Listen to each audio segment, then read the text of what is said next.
We got JT in the building. What's up, JT?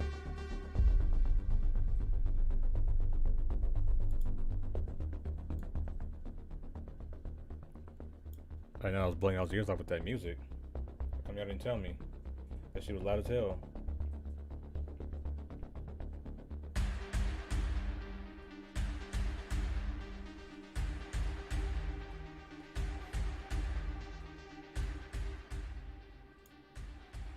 All right, guys. Today we got something different. Y'all. All right, let me cut this shit off. Cut that music. Cut the music. We are here.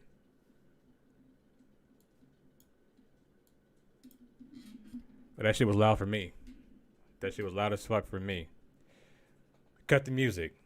Because today we got the Starfield showcase. And we're going to be talking today, during the showcase, about Starfield, Star Citizen.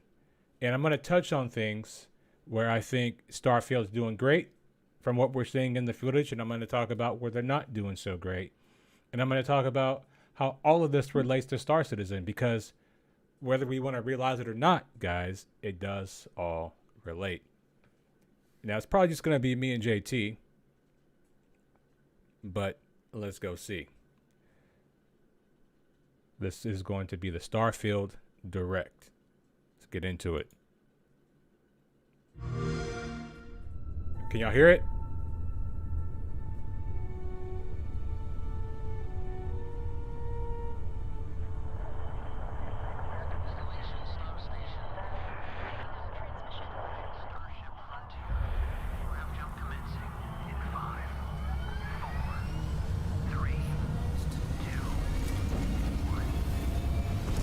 Let me know if it's too loud for y'all. Hey everyone, thank you so much for joining us today and welcome to Bethesda Game Studios. We gotta put that 4K on, you know what I'm saying? Over the decades to make the kind of games that we love here. And that's thanks to all of you, from the Elder Scrolls to Fallout. We love creating these worlds and playing in them just as much as you do. And throughout all that time, we'd often talk about and dream up the space game. What if we could take that feeling? We've all been dreaming about that space game. Exploring a new world, but it's a bit low. In space, where you weren't really limited in where you could go or what you could do. And is that better? Is Starfield. Obviously, we've come a long way since then. Is that better? Can you guys hear me over the game audio? Our technology and all of us here in the studio, we've done so much together, but well, we've never tried to make a game like this. Today, you'll get to hear from many on the team and see so much of what we think makes our game special. So let's jump in and take a look. To the scene, to the scene. Starfield. What, we got creatures? We got creatures in the game? And later on, guys, I'm going to show you guys some other people who are reacted to it. There's another channel that I watch. It's called The Amazing Lucas. He does a lot of reaction stuff. And Lucas happens to be a hardcore PlayStation fan. So already knew that anything that came out for Xbox or PC, he was going to try to shit on it. And I'm going to show you guys why it's important to not be so polarized in your beliefs so that you can actually enjoy things that are good. Because if it's good, it's good. It doesn't matter like what platform it comes out on. You know what I'm saying? It doesn't matter. If it's good, we should all be able to enjoy it. And we should all be able to enjoy the things that we like without being called names because we like Xbox, or being called names because we like PlayStation, or being called names because we like iPhone, or being called names because we like Android. I think that shit is ridiculous. Is our first new universe in over 25 years, but it's still a Bethesda RPG through and through, where you step into a new world and you get that feeling of unlimited possibilities. But this time, it's not just one world. It's over 1,000 worlds. Because the choice of where to go, it's not ours, it's yours. And it wasn't until now that we had the technology to create it. From the rocks at your feet, to the mountains in the distance, to the people and creatures that live in these worlds. Looks good, man. I have no real complaints about this game, really. That isn't just a backdrop. that moon is actually there orbiting the planet. Yes, you can visit it too. We realistically simulate the galaxy around you. Our next-generation lighting model uses real-time global illumination to light the world based on the type of star and the makeup of the planet's atmosphere. Looks sick. We also have an all-new animation system. And of course, you can play it in third person, and you can play it in first person. See, that's something that's missing from Star Citizen, is being able to play the game in third person. Because, to be honest, like, Star Citizen does look amazing, right? It looks fantastic. But the inability to do things in third person kind of, like, hurts the experience. And you can still have an immersive experience and still play third person, you know what I mean? So I think that there are some things that Star Citizen and Cloud Imperium can probably take from what they're doing here and implement it to their own game. And I know they're not the same game, guys. I know it's not the same, right? I know it's different. But we can still look at it and be like, okay, what are they doing good and what are they not doing good? And this is what happens when you have an established game studio making a game, you know?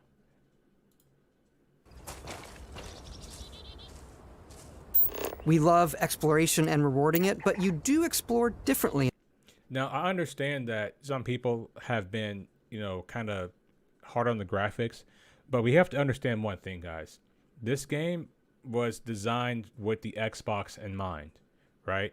So you're not going to have a high fidelity graphics game being able to be made because just the Xbox is limited by its hardware. Now, if this was a PC only title, then it'd be different. But this is a console title, guys. We have to keep that in mind. This is console, and it kind of sucks that we're not going to get the upper echelon. But with things like Reshade and when the mods come out, we can potentially make this game look amazing. So I'm not really worried about that. It's the end of Star Citizen. It will be for some, Macho, for sure. In this game, given its scale. That usually involves exploring an area you've landed in. You can collect resources, do a mission, and maybe even stumble upon something unexpected. I wonder if you can kill people with that mining laser.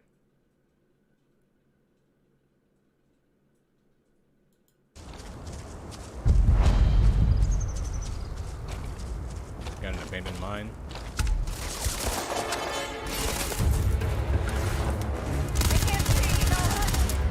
I like the gameplay, I like the gunplay.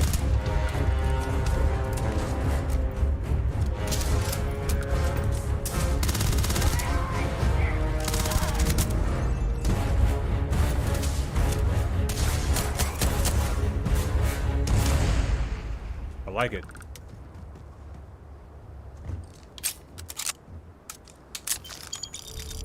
We do You already know, love guys, I'll be stuff playing and all this. of the items allowing you to pick everything up, and you can view all that in your data menu.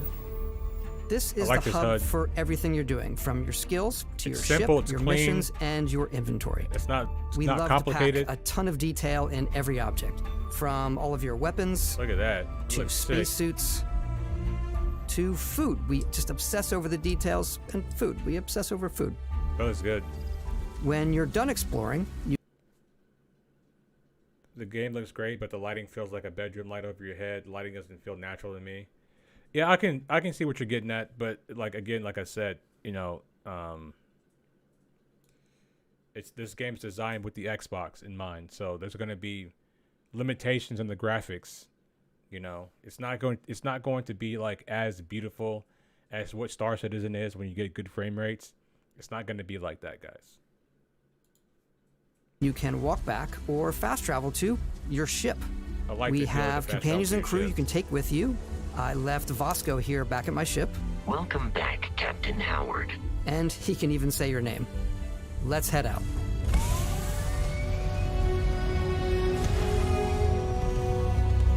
The only thing that sucks is they don't have the atmospheric re-entry, you know. And again, I think that's another hardware limitation. I think it's a nice game for in between. I seriously doubt most will be a main game. Yeah, for me, I'm gonna look at this game as like when Star Citizen pisses me off, I can play this. You know.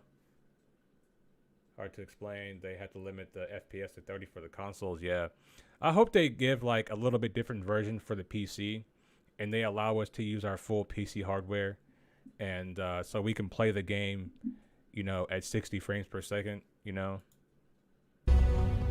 Our mission was to convey the wonder and majesty of space exploration, to evoke the romance of the golden age of early spaceflight.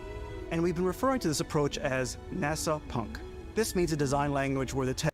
Well, you know, with the past games that come out, Macho, the big issue that I had, especially games with like the Harry Potter game, is like they didn't optimize it for the PC, right? It was just It was just ported over. It wasn't like they took into consideration the things that the PC can do, because the PC is, you know, it's superior to consoles, right? And we know that.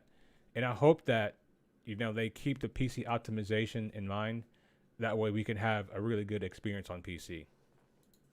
Tech is advanced, yet still looks grounded and relatable. For us, it's that contrast. That's where the visual interest is. Obviously the NASA, which is the rigid, hard function over style, and then Punk, which is all about style. You can see that visual style coming through in your ship. Your ship is your home for you and your crew. And like many of the spaces in our game, it has a slightly retro and analog touch, a bit of lo-fi rather than sci-fi, where everything is well used, worn, and lived in. Alrighty. What's the plan, Captain? This is your star map. It starts with the planet you're currently on. Look at this beautiful star map, man. You can see all of its info and resources. You can choose a landing spot or fast travel to known locations. Backing out further, you can view all the planets in the system. Obviously, the game is big, and it's here you can see... Look at this wonderful star map, man. You know what I'm saying? God damn, this is beautiful. It's simple, it's elegant, it's easy to read, it's easy to understand. It doesn't move in weird directions.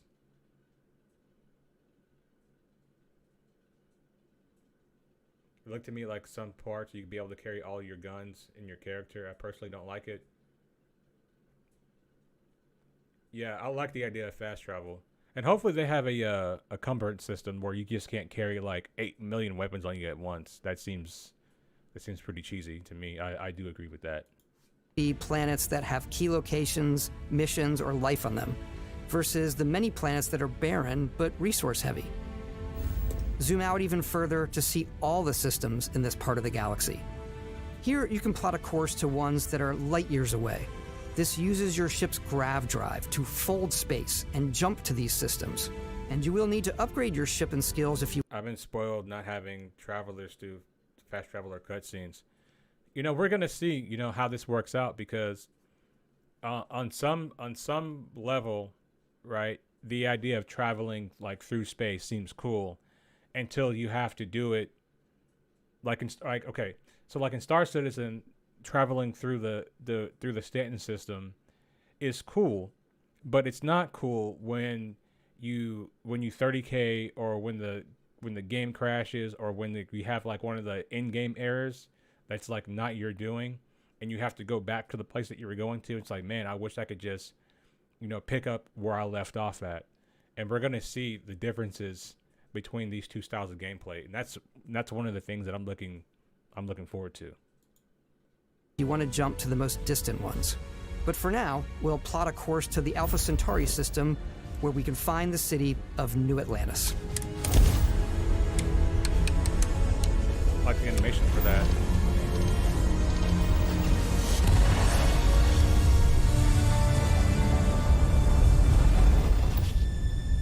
Now, see there, I don't know if they shorten that sequence out, right? Or if there's an actual like loading part to that, you know?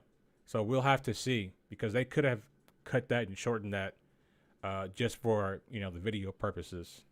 That could be like, you know, a 10-second load or a 5-second load. Just don't know. Welcome to UC Space. Maintain your current course while we scan your ship's cargo. Scan complete. You are... That's what I'm saying. Less time spent traveling, more time actually playing. That's what I'm looking for. Cleared for landing at New Atlantis.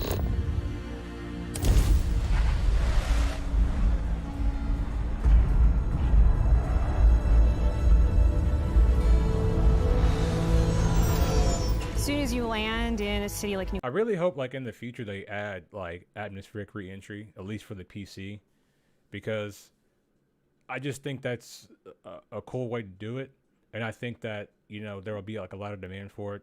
So maybe it won't come out like within the first year, but like maybe after the first year they have like a big update to the game and they add like a bunch of different stuff after they get feedback.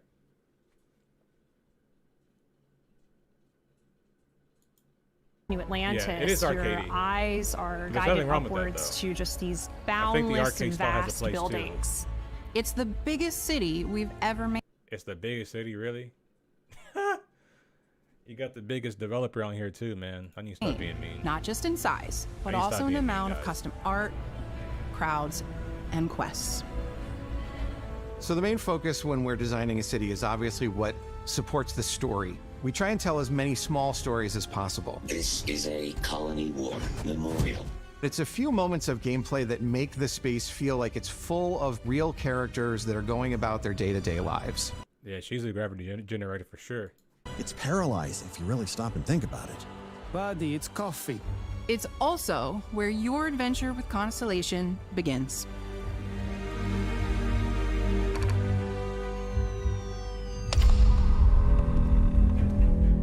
Welcome to Constellation. We have a lot to talk about. By the time you meet them, Constellation is sort of seen as this mythical group. Most people don't even know they exist anymore. They're the last true explorers in the galaxy, and they're trying to find the answers to some of humanity's biggest questions. The artifacts are so This looks different, amazing. so alien. And I'm certain one of them reached out and... This reminds me of the little the cube from Transformers. That's where I keep getting text, bro. Like, why is everybody texting me? Like, I wasn't doing shit earlier. Now everybody wants to hit me up. spoke to you. The artifact. If you could place it on the table here. Oh my god. Look at how it's coming together. That means there's I a doubt like set wasn't that good. built by an intelligence outside the settled systems. It's definitely an eclectic cast of characters. You've got Sarah Morgan, the ex-soldier and adventurer, now Constellation's leader. Now, this may seem a little bit sexist to me, right? But when I hear the idea of a woman being an ex-soldier, being in the military, being like someone that was in the military, generally speaking, the vast majority of women don't do combat, right? They don't want to be involved with combat. They don't even want to shoot the weapons most of the time, right? So when I see something like that, be like, oh, she was an ex, I'm just like, I have a hard time believing that, right? If it was a guy, yes. A woman, not so much. Teo, the theologian who believes that there's definitely something else out there. Noel, the gifted scientist and Sarah Morgan's protege. And Walter, a very successful businessman in the settled systems and Constellation's financier. Anything goes as long as you have the money. There's also Vlad, the ex-pirate, Sam Coe, the former space cowboy, and Barrett. You know what I hate about these pirates? Completely That's true, resistant to JT. my otherwise irresistible charm. The journey you take. But they said like ex-soldier. They're trying to make it seem like she was like doing a bunch of combat stuff, and I'm just like, I doubt it. I seriously doubt that. With Constellation is just the first of many you'll embark on. The Settled Systems is home to all kinds of different stories, people, and adventures for you to uncover. There are a lot of stereotypes.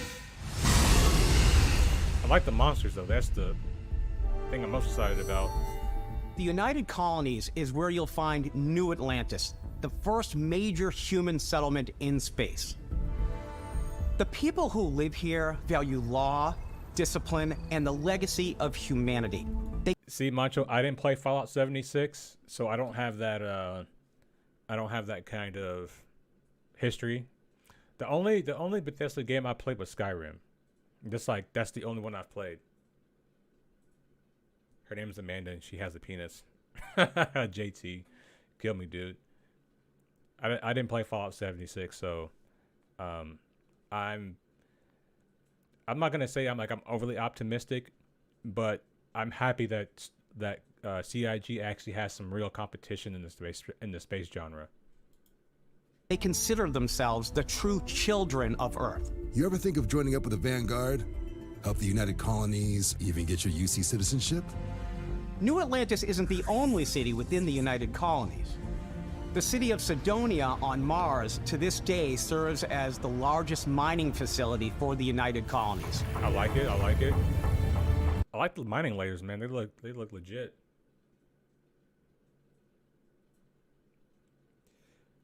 Well, I would like to see why you don't see this competition. And I'm not saying like competition is like it's going to be like the next Star Citizen. I'm talking about more as competition for like the casual people who want to play a space game, right? Because there are a lot of casuals in Star Citizen, and I just think that given the state of Star Citizen at times, and you know everything they have going on, like this could be another, not a replacement, but something to keep you playing space games if you don't want to play anything else. If like space games is like your genre and you just want to play that all the time, this could be like a good substitute, a good, solid, strong substitute. This game could be like your side chick to Star Citizen, you know what I mean? She's not wifey, she's never going to be wifey, right? But, you know, she can come in and she can fill the void when it needs to be filled, you know what I'm saying? Beyond the United Colonies' reach, you might find yourself in a much more wild and independent coalition of star systems. This is Freestar Collective Space. I like it. It's got, they kind of have like that independent coalition of star systems. This is Freestar Collective Space. It kind of has like that Western theme. It's just like The Sims, not for everyone. I mean, people who play Battlefield are not necessarily material for sim-like games. Yeah, I feel that. Do you think CIG's had a relaxed position being at the top of Space Sim for so long and now have... Yeah, I mean, like I said, I think this is incredible, right?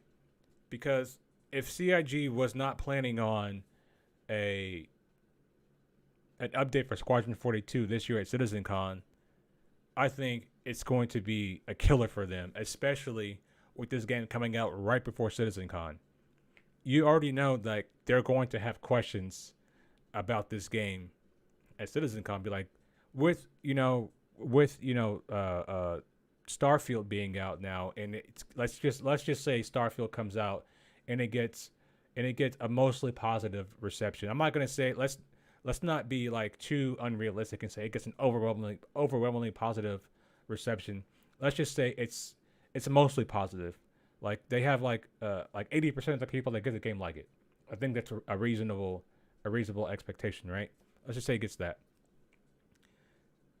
The pressure for CIG to put out Squadron 42 will be on, right? The pressure is going to be on. If they don't have Chapter 1 or whatever ready to come out within the next year, I think they're going to be so screwed. They're going to be so screwed. People are going to really abandon this project. So pressure's on. Pressure's on, Cloud Imperium. Pressure's on. And like I said, this game is not Star Citizen. This game is not Squadron 42. But what it is a light arcade space sim, which is going to be easy to play for a lot of people. And Star Citizen is not easy to play for a lot of people. You know what I'm saying? It's a very Star Citizen at times, especially in the beginning when you're first starting out, it can be very intense because the consequences for failure in Star Citizen are a lot higher, right? And I think that that's going to be one of the driving factors to keep people kind of away from Star Citizen and into a game like this. Which even begs the question, right?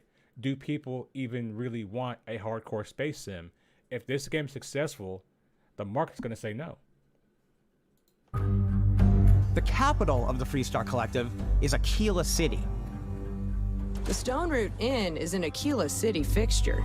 And like I said, I kind of like this Western theme they have with these outposts. That's very, very unique. They're like space cowboys. I like it. ranger relies on judgment and intuition to do what's best for the people. Neon started out as a fishing platform, but is now known throughout the settled systems as a pleasure city, where almost anything goes. If you've got morality issues, this definitely isn't the job for you. I'm loving this, man. Ryujin is hiring the best and brightest of today. I don't know, people said also that yes, the Dark Souls games, they're also very punishing. Yeah, that's true. But like Dark Souls and like games like that, like if you die, like you go back to your last checkpoint, which usually isn't that far away, right? Let's just say like you're on Microtech and you're doing Ghost Hollow and you didn't set your spawn point at, you know, at either New Babbage or Port Tressler, and your spawn point was at like ArcCorp or somewhere around Crusader, and then you die, and you have to wait for your ship to get reclaimed, which is going to take a couple of minutes, and then you have to spend a couple of minutes getting back to where it was. That's more of like what I'm talking about. For our future tomorrow. Everyone has been chewed up and ground. Yeah, hopefully there's like no weird shit going on in the Pleasure City. You know, you're going to have like some, I can see some cyberpunk shit going on where you have like sexual robots and shit like that. Up by Neon. Try not to get yourself killed, all right? Outside the bounds of civilized space, there are still plenty of unclaimed systems to explore, but these areas are also home to the most hostile factions in the galaxy. The great serpent hungers. All heathens shall be made dust in time. A new face. Is this the face of a brave runner here to challenge the Red amazing, Mile? They think the galaxy is there. But I think in Cyberpunk you can actually like do stuff with them, which is kind of weird. I mean, I haven't played Cyberpunk, but that's what I heard. They are wrong. It belongs to the Crimson Fleet. It always has. In Starfield, we're pushing our cities and settlements further than we ever have before. It's all there, waiting for you. A slice of humanity's future. So, ready to get out there? Throughout the galaxy, there are so many things to see and stories to experience. But the most important story is the one that you tell. I'm the type of person who spends hours in character creation, and I think people are going to be really excited when they see all of the improvements we've made. One of the biggest overhauls was done through our character generation system. We scanned a wide range of faces from different age groups and ethnicities, and by mixing and matching all that data, we were able to create highly detailed and diverse characters. We use that exact system to create all of the characters and NPCs you're going to see in the game. So any character you see almost always is a character you could make yourself. Nice. We know how stale the character creation is in Star Citizen. My goodness, it's so stale. Hey, come on. Come on. Okay, take it easy. You were out cold. No physical damage. Mentally, the jury's still out. You know who you are? New recruit for Argos Extractors? Ring any bells? Any of this look familiar? You start your character creation journey as though you're cycling through employee records. They have beards. You'll pick from a I'm lineup sold. of 40 They got presets, me, bro. and that'll be I your can have a starting beard. point. I'm good. Your Look at this journey from character there can be creation, as man. detailed or as quick as you want it to be. This new system has more to offer. I'm probably gonna spend like hours in character creation, getting my character dialed in right.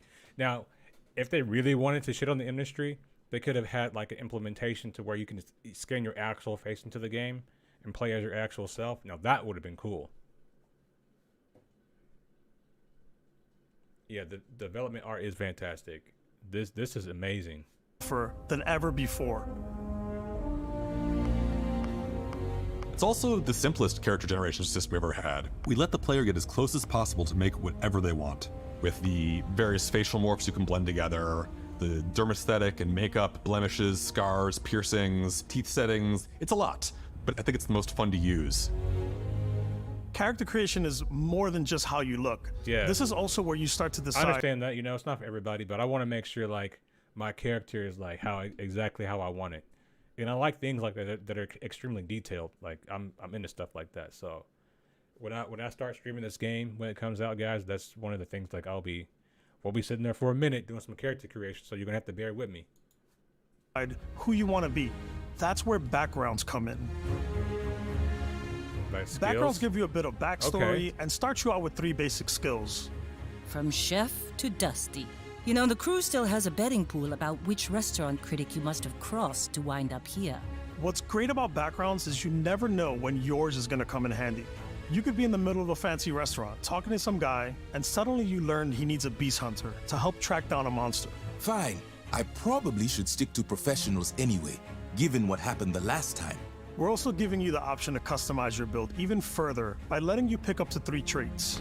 Traits are completely optional. I like it. And they come with their own advantages and disadvantages. I want the alien You DNA. could choose to meet your biggest fan. I want the alien DNA. Pick up to 3 traits. Traits are So I got traits. I got alien DNA, dream home, empath, extrovert, freestar, collective cylinder, hero worshipped, introvert, kid stuff, neon street rat, raised enlightened, raised universal, serpent's embrace, spaced, taskmaster, terra firma, United Colonies native. That's interesting. I wonder like what all of these do. And the cool thing about like all these traits is like you can have like different characters in your game, right? So like you can say like, okay, on this game I want to be like more of an introvert for this character. Then you could have another character that's more of an extrovert. So it allows you to play the game like in different places or in different styles. So that's pretty amazing. are completely optional, and they come with their own advantages and disadvantages. You could choose to meet your biggest fan. By Vectera! Is it really, really you? He'll join your crew, and he'll give you gifts. I'll probably be like a space assassin or some shit like that. Space ninja. That's probably some shit that I would do. If you're willing to put up with this constant commentary. I can't believe I get to stand near you, breathing the same air. I've got to have every molecule. My favorite trait is kid stuff. You have to pay Kid some stuff. credits to support your parents, but they're very sweet and it's really fun to go visit them. Honey, we got ourselves a visitor. Oh my god! I came across some hostile zealots in space, but because I had chosen a trait that made me the same religion as them, I was able to get by without any issues. There's another great one that gives you a damage buff when your health is low, but mercenaries will randomly show up and try to kill you. No matter what you choose, there'll be plenty of ways for you to tell your story. And if you want to remove a trait, there are ways to do that too. What a view! It's a feast for the eyes. Off we go to another I don't know that trait. I was just thinking about that, man. That trait kid stuff. I don't know, man. That sounds kind of weird. You know, they probably could have made it like Mama's Boy or some shit like that, or Daddy's Girl. You know, or Nestor. Like calling it kid stuff. That's kind of weird. Adventure. We'll let you discover that on your own. It's Space Rim. It's Space Rim, bro. I'm gonna put that in chat.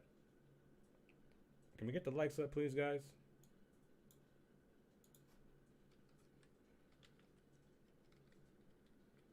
What if they called the game Space Rim? Would you guys have bought it?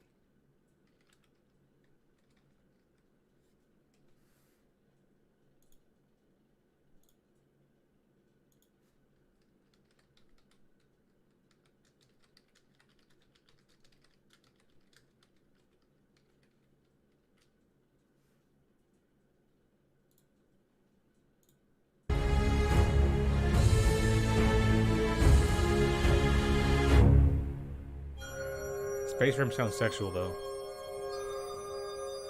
Hey, you ever had a Space Rim? Once you've built the perfect character, that's when your journey can really begin.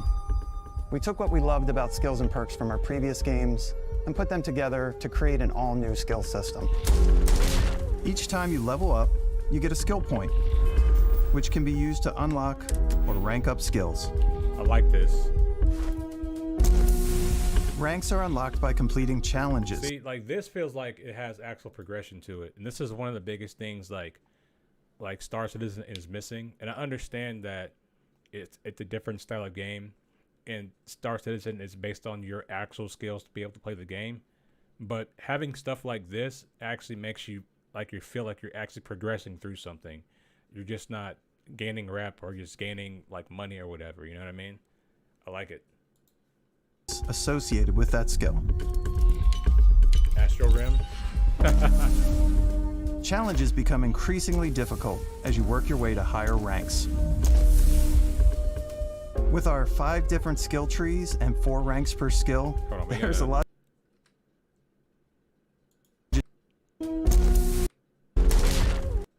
Each time you level up, you get a skill point, which can be used to unlock or rank up skills. So we got tech.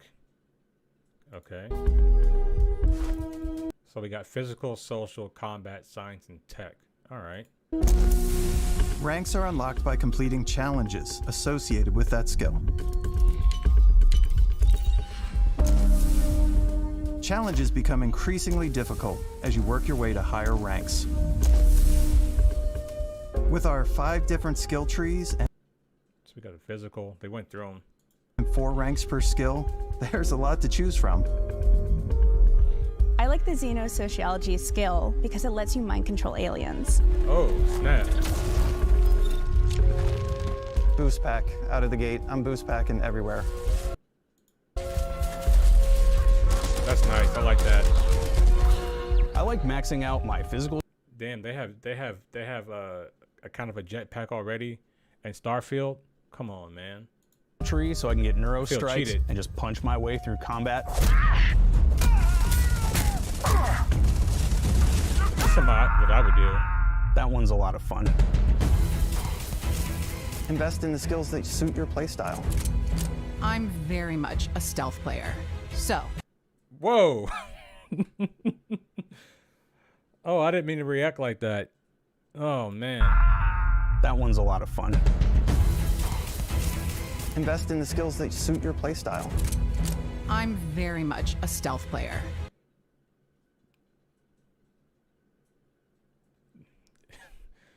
I'm sorry, lady. You're not sneaking around nowhere. I'm being so mean right now, guys.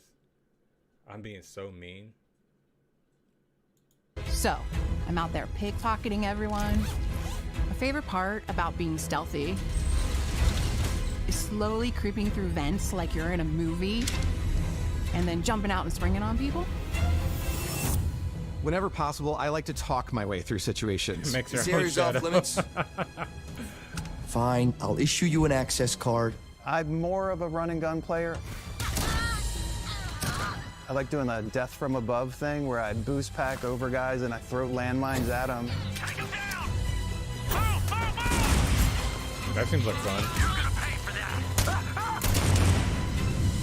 I like Dude, blowing imagine stuff this game up. was multiplayer.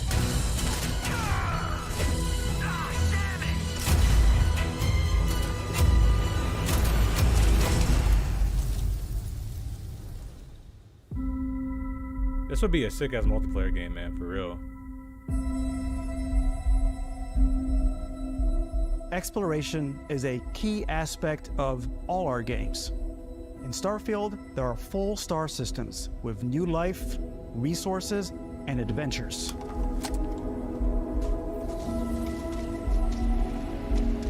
Our team worked hard to strike a balance between fun and realism. We studied data from NASA and a multitude of other sources to help us make the world feel believable. From the way we approached planetary atmospheres to the way we placed biomes based on the planet's distance from the sun.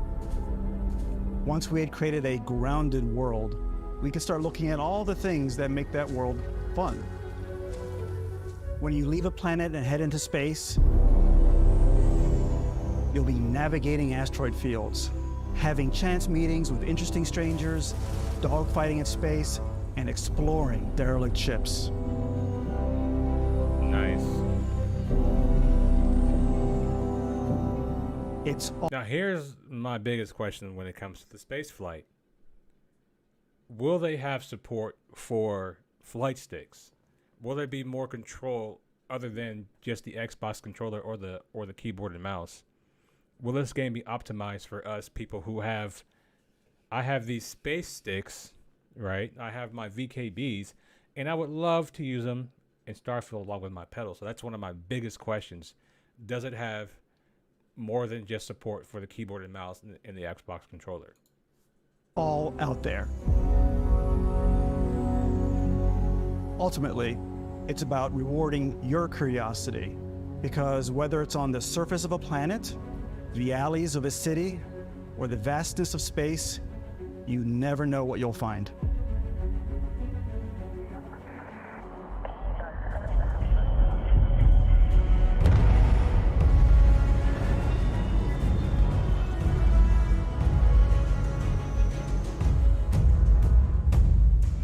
Space exploration is possible thanks to your ship.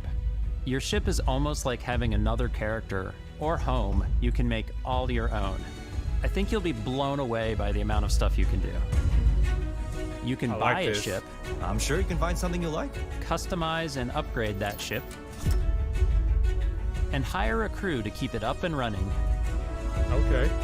And it all starts in space. Christopher. I mean, like, why would I play SC when this comes out? At the very least, I could run. I want one screenshot per minute. Hey, man, I feel it. I feel it, bro. Ports. Every spaceport has a ship technician where you can purchase, sell, and modify ships. Anything I can help you with? Maybe you start off with a speedy fighter that's perfect for bounty hunting. Then you might round out your ship roster with a hulking space freighter to run cargo missions, or even do a little smuggling. Man. For now, though, we're going to... I mean, the ships aren't, like, beautiful. They're not like the ships that we get in Star Citizen. But, I mean, they still look good. They're just different in design. They're not, like, the cutting edge or whatever, because they told us already, like, what their style was. It's closer to what we would probably have today. You know what I'm saying? So the ships, they don't look amazing. Like, I'll be honest, like, they don't look as sexy as the Star Citizen ships, but they are all modular. So there's that. To take our starting ship, the Frontier, and make some changes. You can customize and upgrade everything you see here, and you have two ways to do that. You can quickly upgrade individual systems like your weapons or shields, or you can deep dive and enter the shipbuilder mode. Here you can change anything from the systems to the look and layout. Adding a new habitat module can give you more room for crew. Adding cowling can change your ship's overall silhouette. An improved grav drive allows for longer distance space jumps. You can even fully customize your paint job to get the exact look you want. The parts you choose to build... I mean, come on, man. Look at all the stuff you can do in this game, bro. Who's hating on this, bro? Who's hating on this?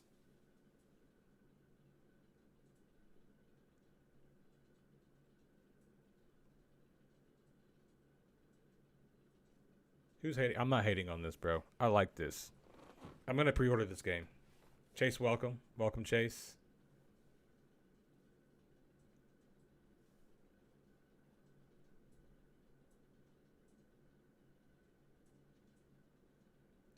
It's not futuristic, but the combat, the shipbuilder, and the interaction looks so much better.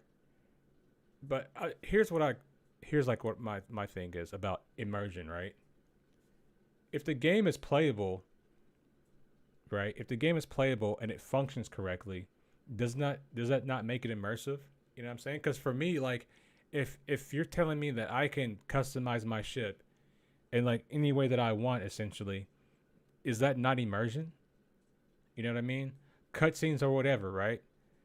If I can play the game and not have to deal with crashes, 30Ks, in-game bugs, if I can have if it is a smooth experience immersive? You know, this is like my question to the chat. Don't just affect your ship's stats. They'll also affect what you can do inside your ship. You can have modules for crafting. Look at this, man. Or for storing and displaying your weapons. Starfield's I want to go back to see those weapons again. Also affect what you can do inside your ship. You can have modules for crafting module. I like that. crafting, This is something that Kenneth would like right here. or for storing and Got some weapons. I don't know, what kind of gun is that? That looks like a sniper rifle, maybe? Or that could be a sniper rifle right here. It's like an SMG. You know, the SMG. That might be like a sniper railgun type thing. That's a very interesting looking weapon right here. And there's another one in here. Look like it's a little pistol down here. That's interesting, bro. displaying your weapons. Starfield's in-game ship manufacturers bring their own look and feel to every piece of your ship. From living quarters to cargo holds, mess halls, and control rooms. This is sick, bro.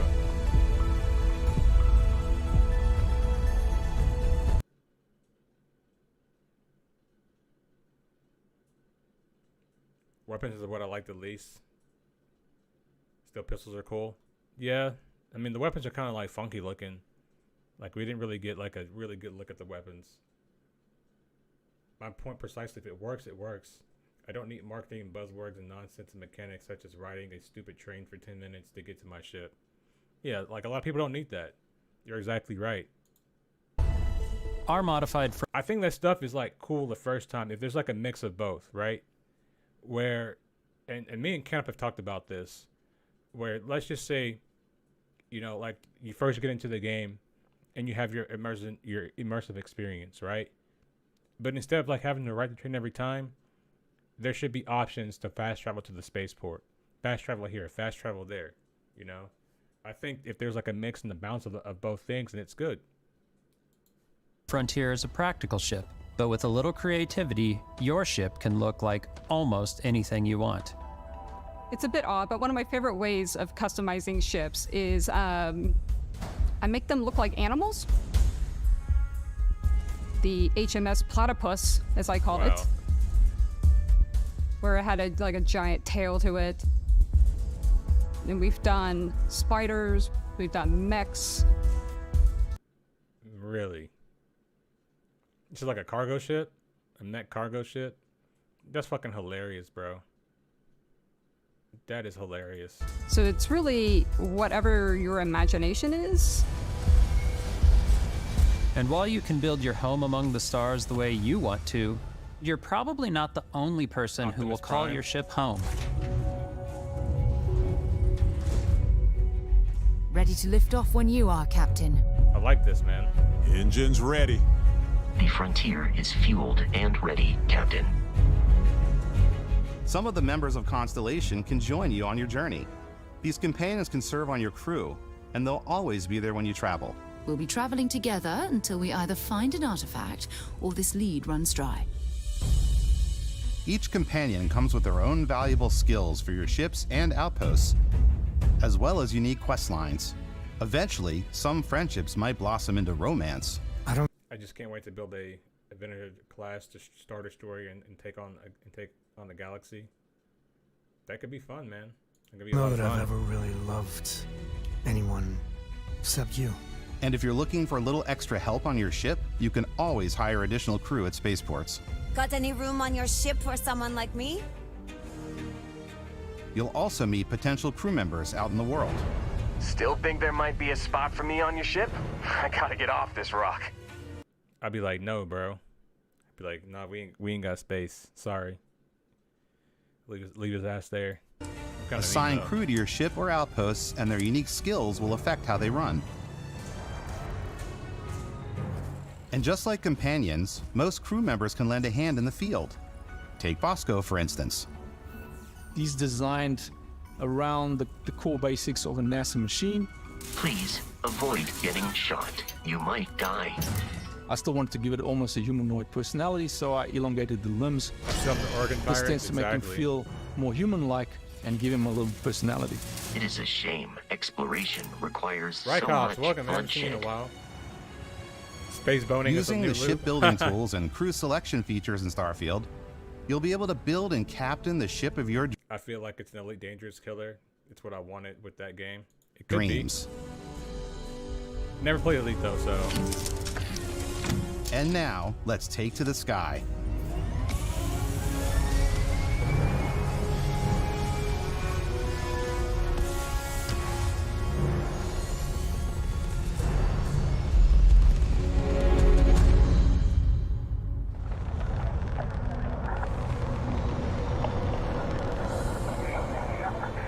We're putting you in the cockpit of your very own spaceship and telling you that you can do pretty much anything. And that is really cool for us Except as developers. Into the atmosphere by flying to it. Spaceflight should be exciting and dangerous, and you should feel like you're in complete control every step of the way. We've extended that sense of control to ship combat. It's not about just hitting your triggers to fire your weapons. That's true, Tom. It's a complex dance between your piloting skills and our power allocation system. Yes, but can I use my flight sticks to play this game? That's all I want to know. If I can use my flight sticks to play this game, I'll be very, very happy. Boosting power to your engines will make your ship faster. Powering up the ground drives will shorten the amount of time it takes before you can make a jump.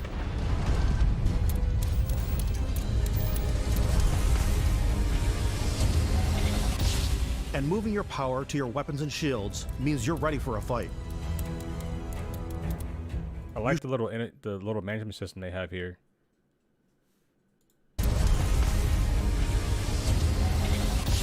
And moving your power to your weapons and shields means you're ready for a fight. I like that. You should always be on your toes because you're not alone out there.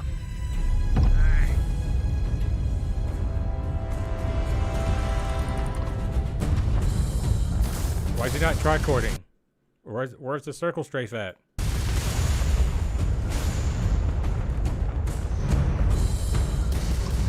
Unlocking the targeting control system skill will allow you to zero in on specific subsystems of the ship you target.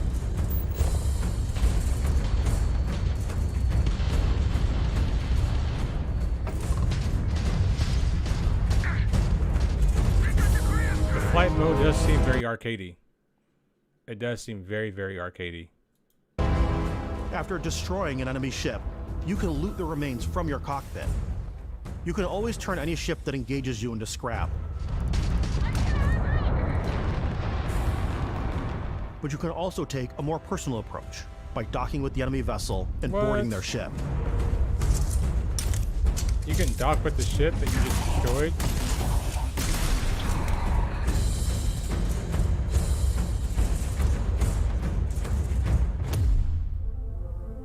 What?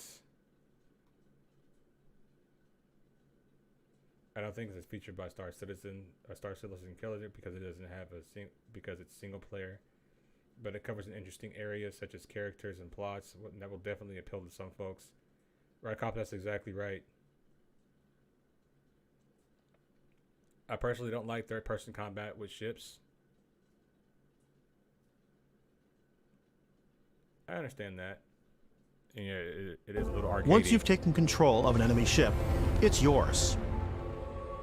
Really? Add it to your fleet and retrieve it at any spaceport. But space is... Bro, I'm about to be doing some space GTA then, man. I'm about to steal everybody's shit. Everybody's shit finna be mine. Way more than fighting for your life. Just like when you're planetside, there are plenty of sights to see and stops to make on the way to your next adventure. Like these massive star yards. Nice. Walk the halls, talk to the crew, maybe get talked into buying a whole new ship. A civilian in my star yard. Let's see about getting you a proper ship. One worthy of you. Maybe you'll dock with a gigantic battleship like the UC Vigilance.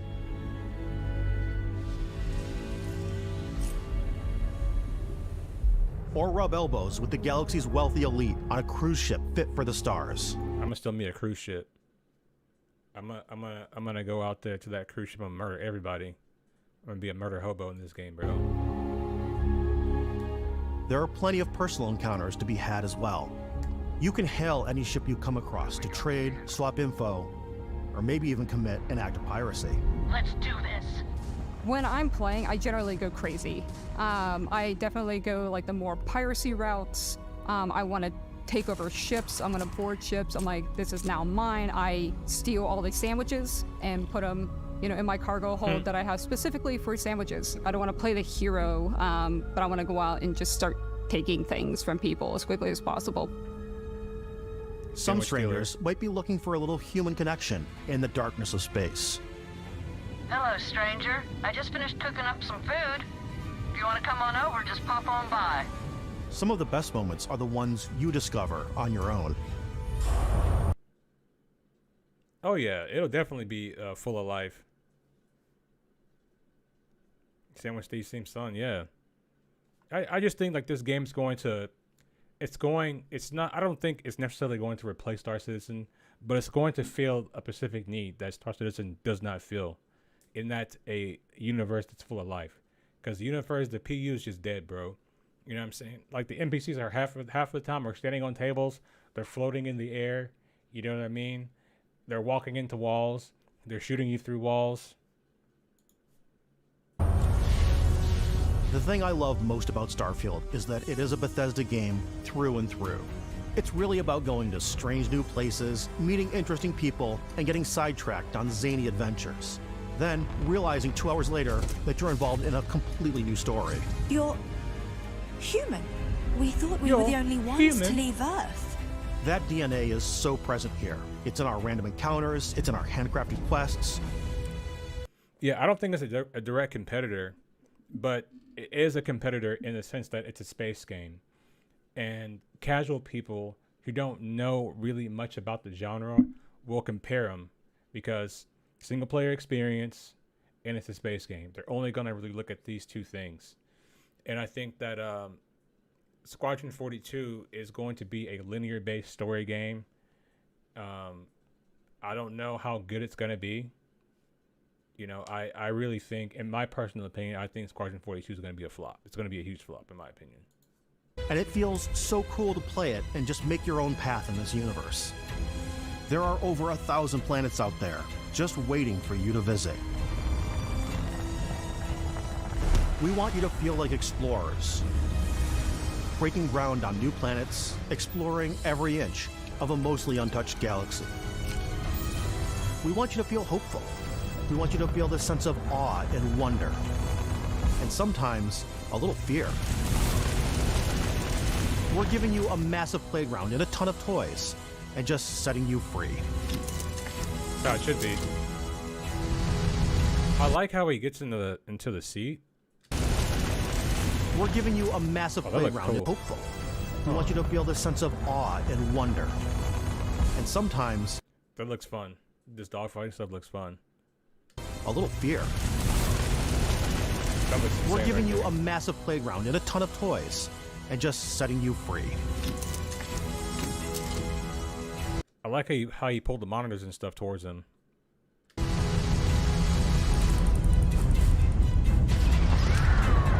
Will the ship seats kill me? I don't know. Hey everybody, we were showing you so much stuff, but we thought we'd just take a little break and show you something a little bit different. You know, we put so much detail into our game worlds, and we love the opportunity to bring that into the real world with our collectors. What's that, Wolfenstein? There's a book that I saw there. Hold on. Hey everybody, we were showing you so much stuff, but we thought we'd just take a little break and show you something a little bit different. You know, we put so much detail into our game worlds, and we love the opportunity to bring The Art of Wolfenstein. Why does that sound? Why does Wolfenstein sound familiar to me?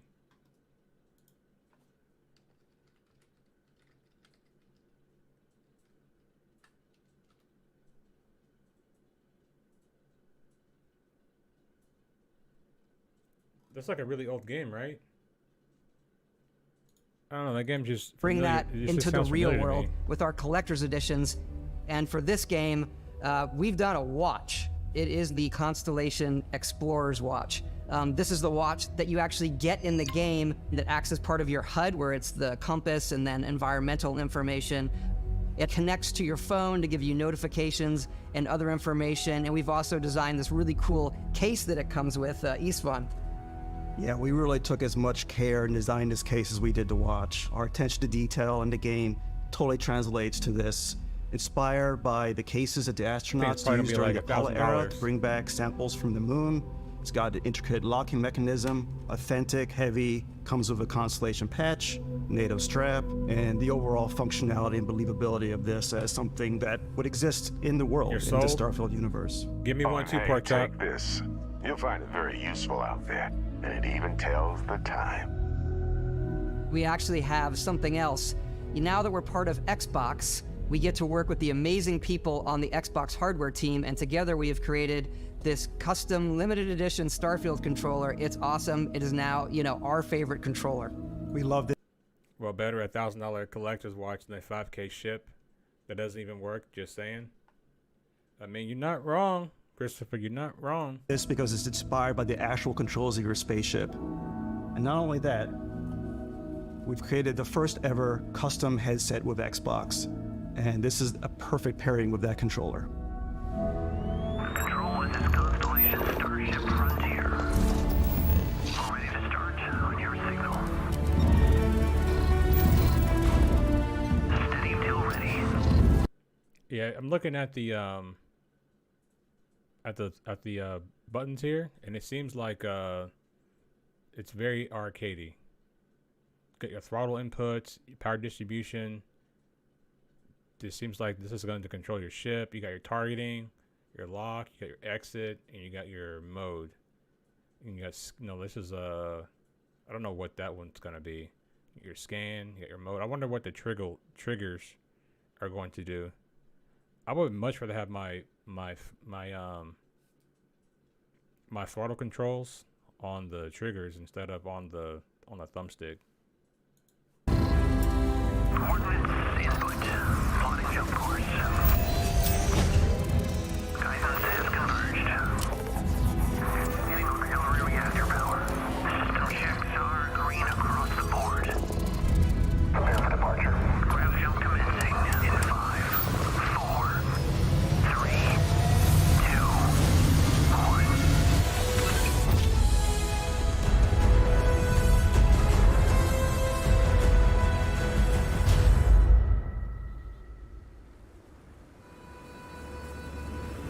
In every one of our games, we always put so much care into all those little details that breathe life into. Yeah, I just don't like, when it comes to like flying the ship, I want to be able to use my flight sticks. That's like my only thing.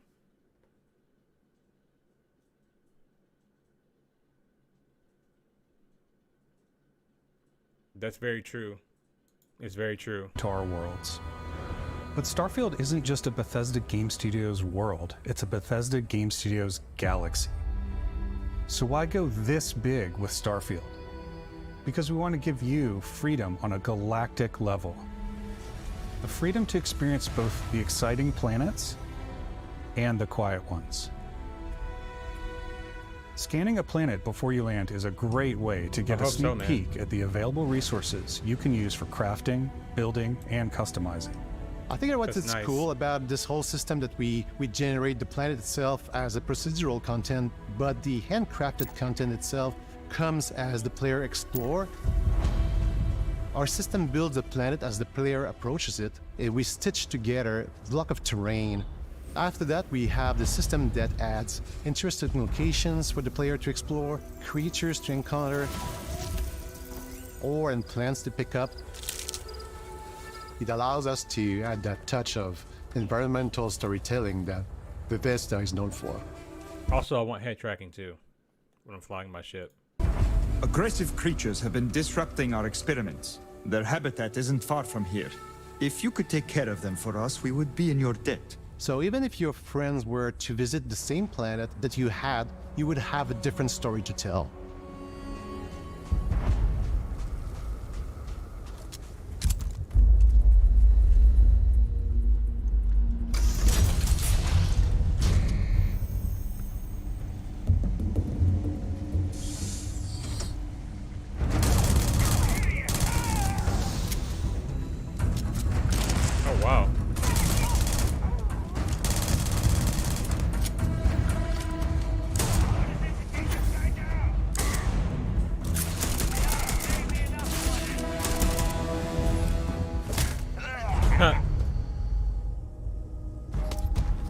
It's completely up to you how you want to interact with each planet.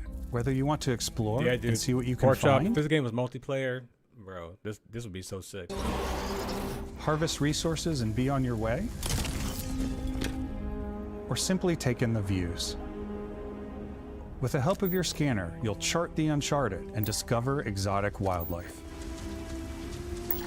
If you have the skills, you can even figure out that certain creatures and plants, you can build an outpost and produce resources from those plants and animals. You can get experience and rewards for fully surveying planets and fully surveying a whole system. When we were concepting these creatures, we really wanted to think... What the hell is that? It's like an uncircumcised dick, bro. What the fuck? It's a foreskin elephant right here? What the hell? of them as natural to the environment. We didn't want alien monsters, we wanted native wildlife. Something you've never seen before. When it comes to our exteriors, when the sun moves, no pressure, pyro all fans, that light is calculated in real time through the atmosphere. Our biggest goal for lighting with Starfield was to make the game feel more filmic, to use lighting and color to really make it feel more cinematic.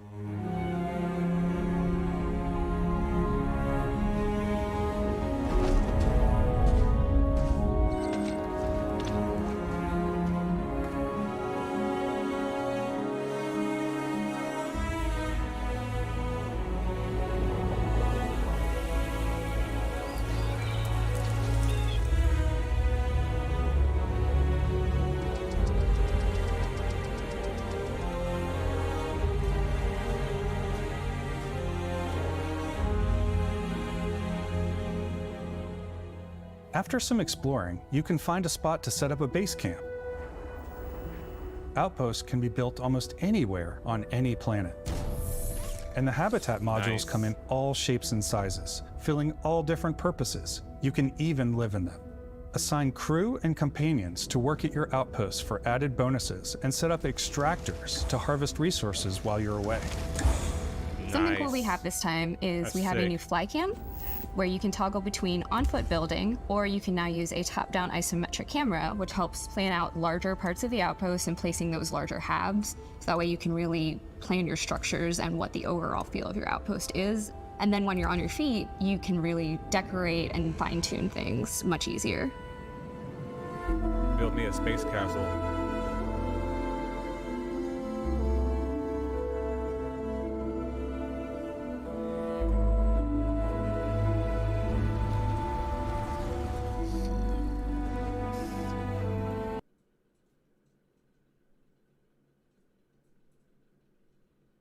Even though Starfield Star Citizen don't completely direct, definitely raises expectation the bar. It does. It really does. Add crafting and research stations in your outpost to utilize any resources you find or already No Man's have. Sky on steroids? Probably is. Mod your weapons to adapt them to your playstyle. Different weapon sights and scopes, larger magazines, a selection of grips and barrels, different ammunition like explosive rounds. I like that. All you stealth players out there will surely need a suppressor.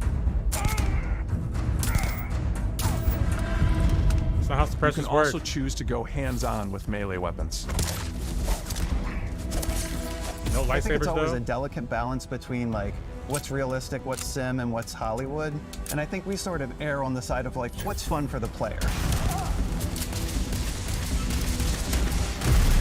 With Starfield, we've completely I like that overhauled our analogy. combat. It's more dynamic, the animations are more fluid. It just feels amazing, great. man. We probably have more mods and more weapons in this game than I want to say any other game we've done before. There's a lot of variety. Upgraded gear is just one of the many factors to pay attention to when engaging in combat. You may need to switch things up based on your environment. Gravity is different for each planet, and boost packs are excellent for getting around. They can have boost packs, and man. for giving you an edge in combat. Like they have like these you know, kind of sort of jetpacks. That's what it is, right? How long have we been asking for jetpacks in Star Citizen? You know, in Star Citizen Life, they're like, hey, can we get some jetpacks? And they're just like, no. Buy this $500 JPEG. Fuck out of here. Sometimes you'll even feel like you're flying.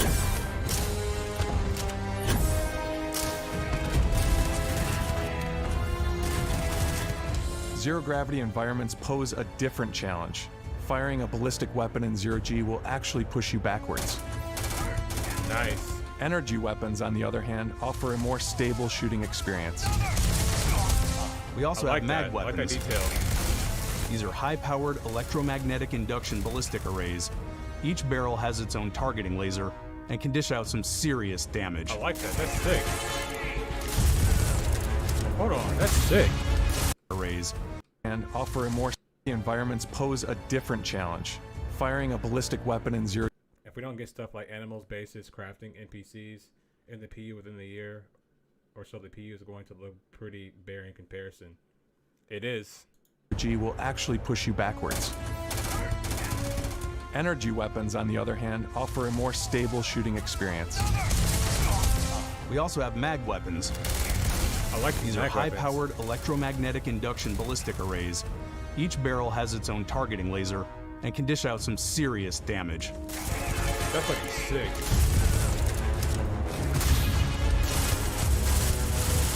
Whether you want to get up close and personal with your own two fists, or you like more compact weapons like pistols and submachine guns, or maybe you prefer something bigger.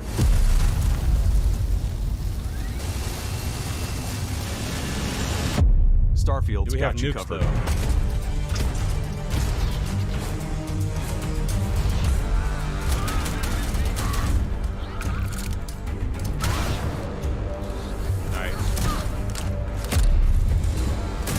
One thing you noticed there, guys, when he threw the grenade.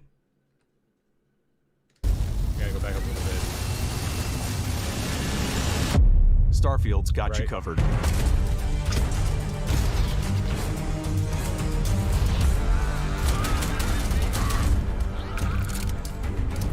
Grenades actually work. Look at that. Who would have thought grenades actually work in the game? They don't go back into your hand and blow you up.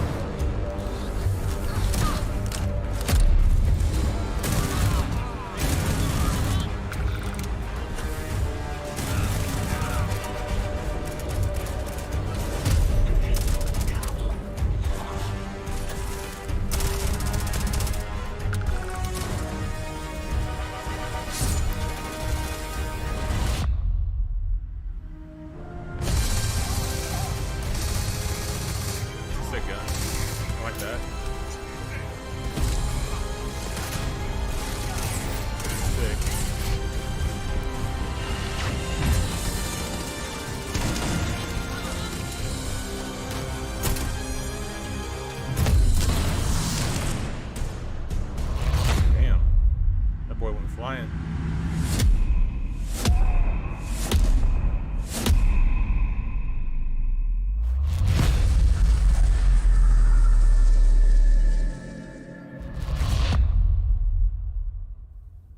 Thanks again for being with us today. We are just so grateful that you've taken the time and spent it here. I know there was probably a lot to take in. There's a lot to the game, even more than we could show here. You know, as we play it, we're always sharing these unique and special moments that only a game like this can bring. When I think about what makes it special, it really is the people here. This game is a reflection of the incredible and passionate team that made it. All of them putting something special of themselves into it. So let's hear some of their favorite moments. I love the way that our final combination of all the new tech has come together to create some of the most beautiful sunsets and sunrises we've ever had in any of our games. I love the creatures, the exploration, every biome is different. The word that comes to mind is vast. I like to use our photo mode to take rock star photos. I just love that constant feel of discovery and wow, I can't believe that there's more here. I'm most excited about our outpost building systems. My favorite part is every time you step out on a planet, it's a unique experience. You spent all this time building your ship, and you see it on the landing pad, these things are gigantic. It's the kind of thing that you just can't get anywhere else. There's something about seeing a tower over in the distance and going, I know the gravity's low here. I think I can make that jump. My favorite part is biomes, spaceships, audio design, planets, the day-night cycle. Those details matter to me. Diplomacy, exploration, freedom, the ending. Basco, obviously. I love the robot so much. The incredible amount of worlds we created. Sniper rifles, come on. Lever action, rocket launcher. Brain sprout. Do you guys want to see some copium? I love, but some people might find creepy. I don't know. I know it's right, Ben. The thing that I enjoy most about the game is the freedom to be who you want to be, do what you want to do. It's what you've come to expect from a Bethesda title, but on a much bigger scale.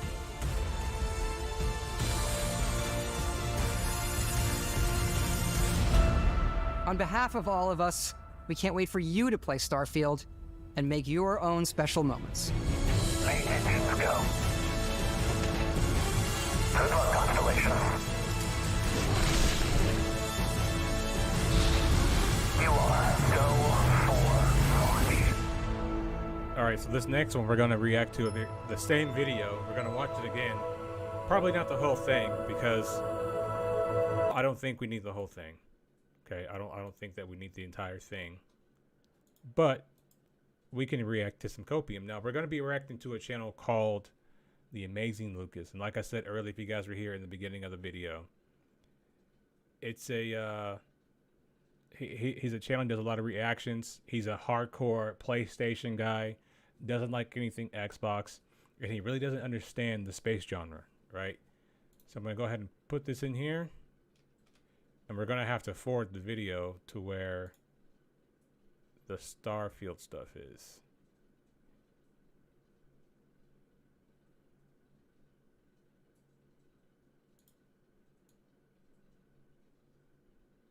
And I was in his chat too. I was like, bro, you're a hater right now.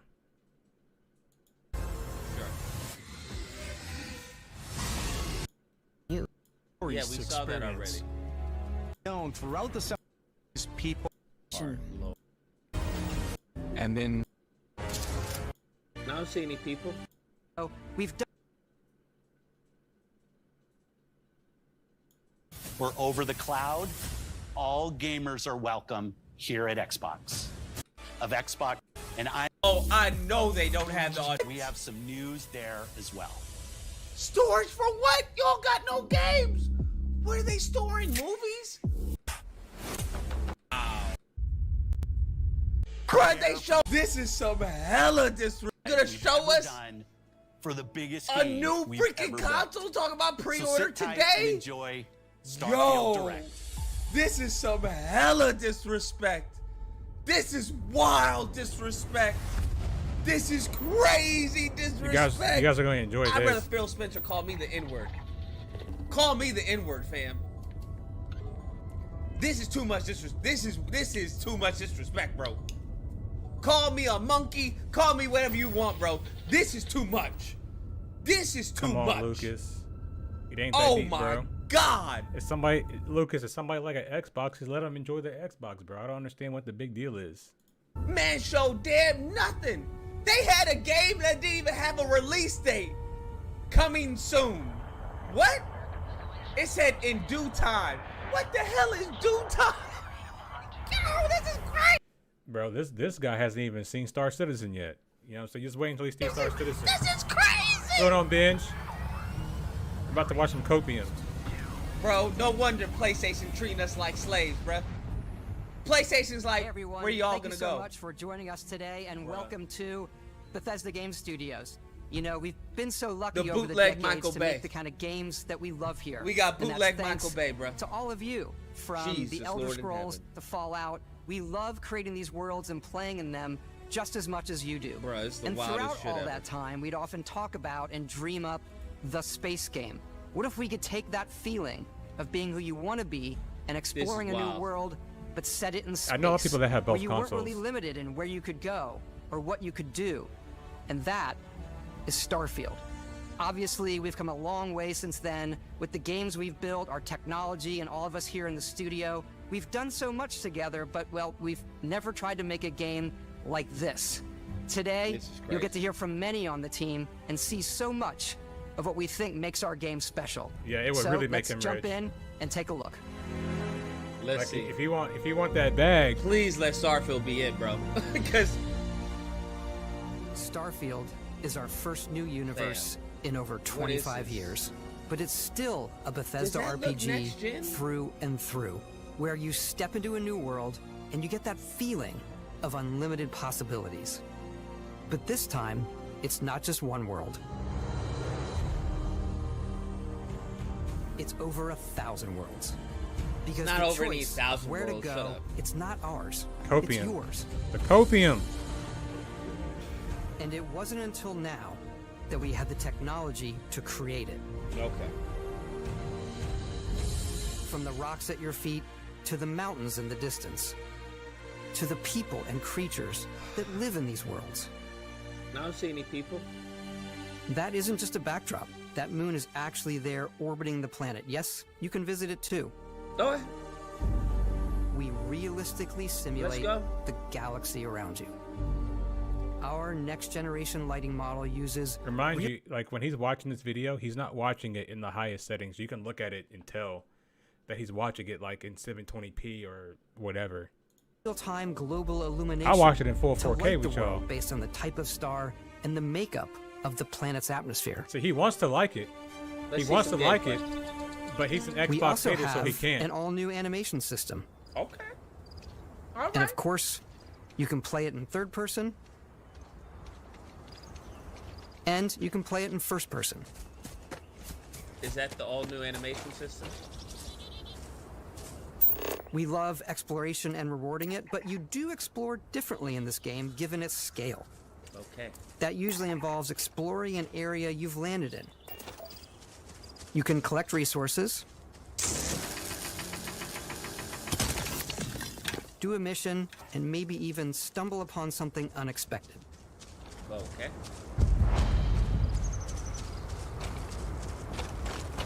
Abandoned mine.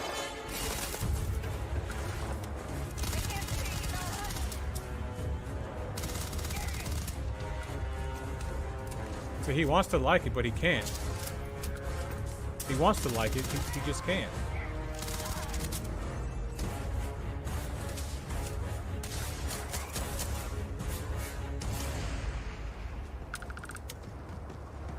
Okay.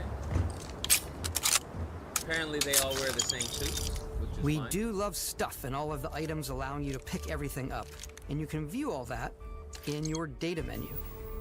This is the hub for everything you're doing, from your skills to your ship, your missions, and your inventory. We love to pack a ton of detail in every object, from all of your weapons to spacesuits to food. We Is this just not obsess over the Fallout, or details. am I missing and food. something? We obsess over food. When like you're this done is Fallout. exploring, I can see you him can liking walk it, yeah. back or fast travel to your ship. All We right. have companions and crew you can take with you. I left Vasco here back at my ship. Welcome back, Captain Howard. And he can even say your name. Nice. Let's head out. That's a nice touch. Like to hear him say welcome back. Wait, I don't get to Our fly mission out? was to convey the wonder I don't get and to fly out to majesty of cutscene? space exploration, to evoke the romance of the golden age of Copium early starting. spaceflight. Okay. And we've been referring to this approach as NASA Punk. This means a design language where the tech is advanced, yet still looks grounded and relatable. For us, it's that contrast. That's where the visual interest is. Obviously, the NASA, which is the rigid, hard function over style, and then Punk, which is all about style. You can see that visual style coming through in your ship. Your ship is your home for you and your crew.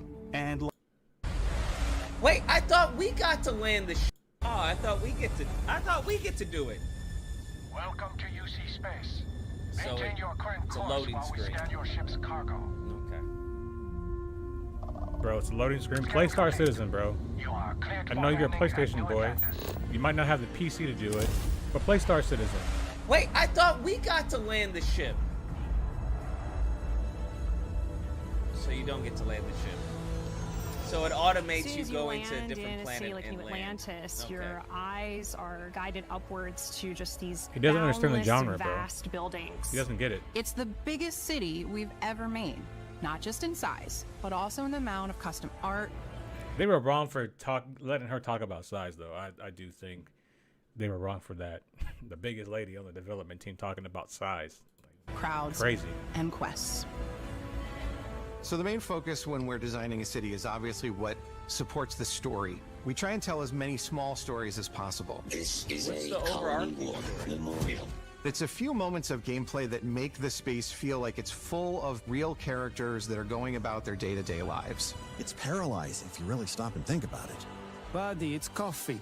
It's also where your adventure with I Constellation think it was like much begins. later on when he was like really talking shit. Getting around. Gravity is different and for each giving planet. you an edge in combat. So out of the thousands of planets, sometimes you'll each even planet feel has like you're different flying. gravity. Copium right there. 2 people. Bruh. Zero gravity environments pose a different challenge. Firing a ballistic weapon in zero G will actually push you backwards. Thousands. Energy weapons, on the other hand, He liked offer a that. more stable You could tell he shooting liked it. experience. You can We tell. also have mag weapons. These are high-powered electromagnetic induction ballistic arrays. Each barrel has its own targeting laser and can dish out some serious damage. 2 people. And a bot. Whether you want to get up close and personal with your own 2 fists, This is gameplay or you like more overkill. compact My weapons God, like they are pistols just and showing submachine mechanics, guns. but no actual story or enemy Or maybe types. you prefer something They killed the bigger. hype with this boring gameplay. I agree. He's calling the shit boring, There's bro. no story. They're not showing enemy types Starfield's because got there you are no covered. enemy types. They're just showing like, hey, you can customize the gun. You can customize your spaceship. You can customize. It's like, okay, that's all stuff that I can do, but like, what's the reason for me doing this? You don't need a reason. There's multiple storylines. That's what he doesn't get.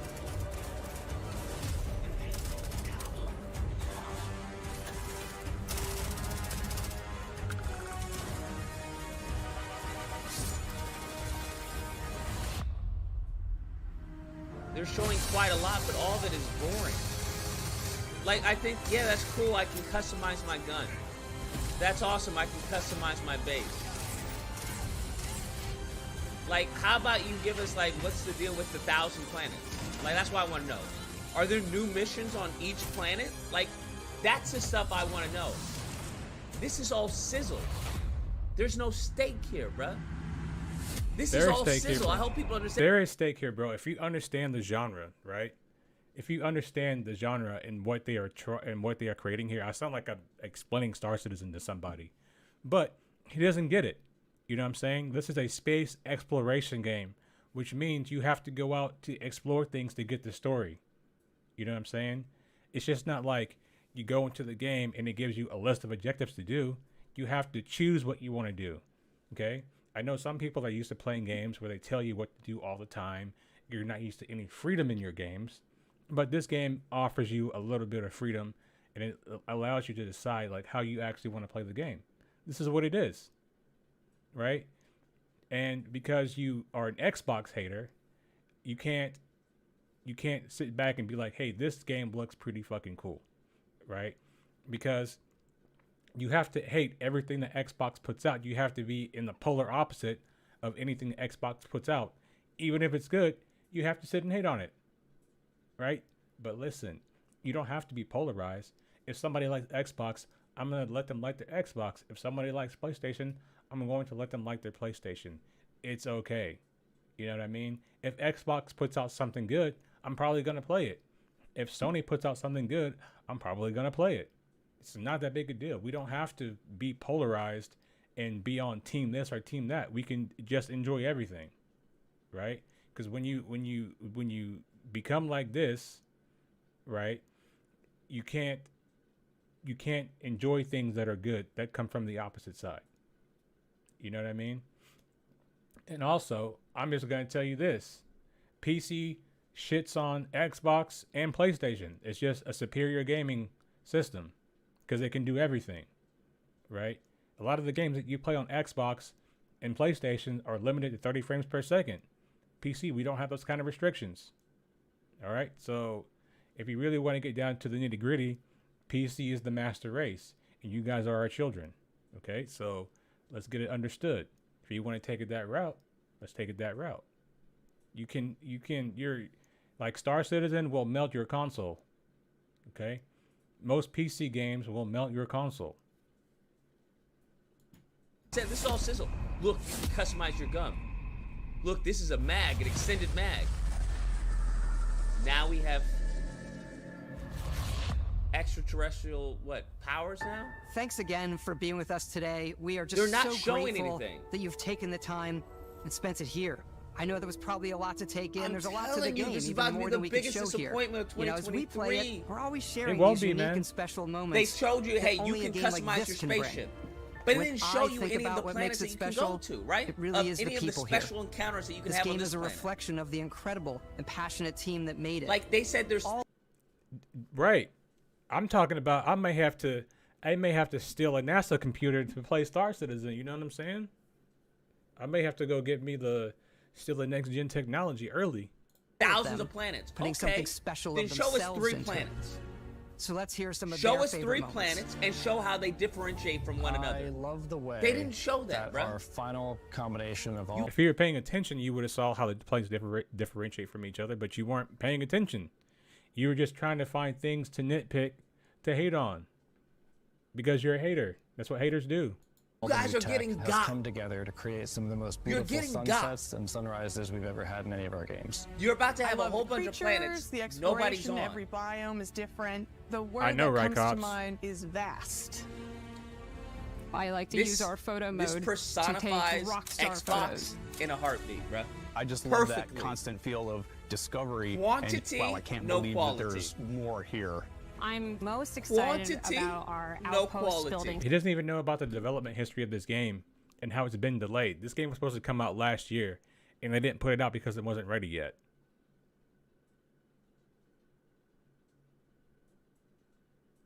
Yeah, my PC costs about $2,500. Systems. My favorite Once again, part and they're is showing every us, time hey, you you step can out on a build planet, like your own place. it's a unique experience. Okay, that's great. I can build my own place. You spend all this time building your ship, and you see it on the landing pad. These things are gigantic. It's the kind of thing that you just can't I'm get not anywhere here to else. build a ship. I'm here to There's explore. something about seeing a tower over. But you need to build your ship to explore. It's like you just can't get in a dogfighting ship and go explore. You're not gonna have the systems necessary to search for materials. You know what I'm saying? So you have to customize your ship to your gameplay to your gameplay style, what you're trying to do. That's the entire point. But like I said, because you have to hate it because it's from Xbox. You know what I'm saying? If Starfield was cross-platform, if it was coming out on the PlayStation, he'd probably love this shit. He'd be like, "This is the best shit ever." But because it's on Xbox and PC, he has to be a hater, bro. Over in the distance and Do you going, notice I know what the they're all gravity's saying? low here. I think I can See make a that tower jump. in a distance. My favorite part is biomes, spaceships, Audio design, planets, the day-night cycle. Those details matter to me. Diplomacy, Exploration, freedom, the ending. Basco, obviously. I love the robot so much. The incredible amount of worlds we created. Sniper rifles, come on. Lever action, rocket launcher. Brain sprout. Bruh. I love, but some people might find creepy. I don't know. I know it's right, Ben. The thing that I enjoy most about the game is the freedom to be who What- you want to be. what's the story? Do what you want to do. Name me 3 It's planets what on you've the come game. to expect from a Bethesda title, but on a much bigger scale. Bro, this is about to be a giant L. The copium, man. This is about On to be behalf the of all biggest of us, L. we can't The wait for you to copium. play Starfield You got that good and make copium. your own special moments. Oh my god. This is about to be the biggest L of 2023. And I can't wait. I can't wait! I can't wait, bro. They said thousands of planets. You remember this? I remember all this shit because this is stuff that I was like, okay, what? Thousands of planets? We'll see. That's I'm willing to bet you, bro. I'm willing to bet you that this game's gonna be better than you think. I can't wait. Thousands of planets, right? Thousands of planets. Each planet has different gravity. That's what I got. I don't know anything about the story. What is this? Up to 5 days. Constellation Edition?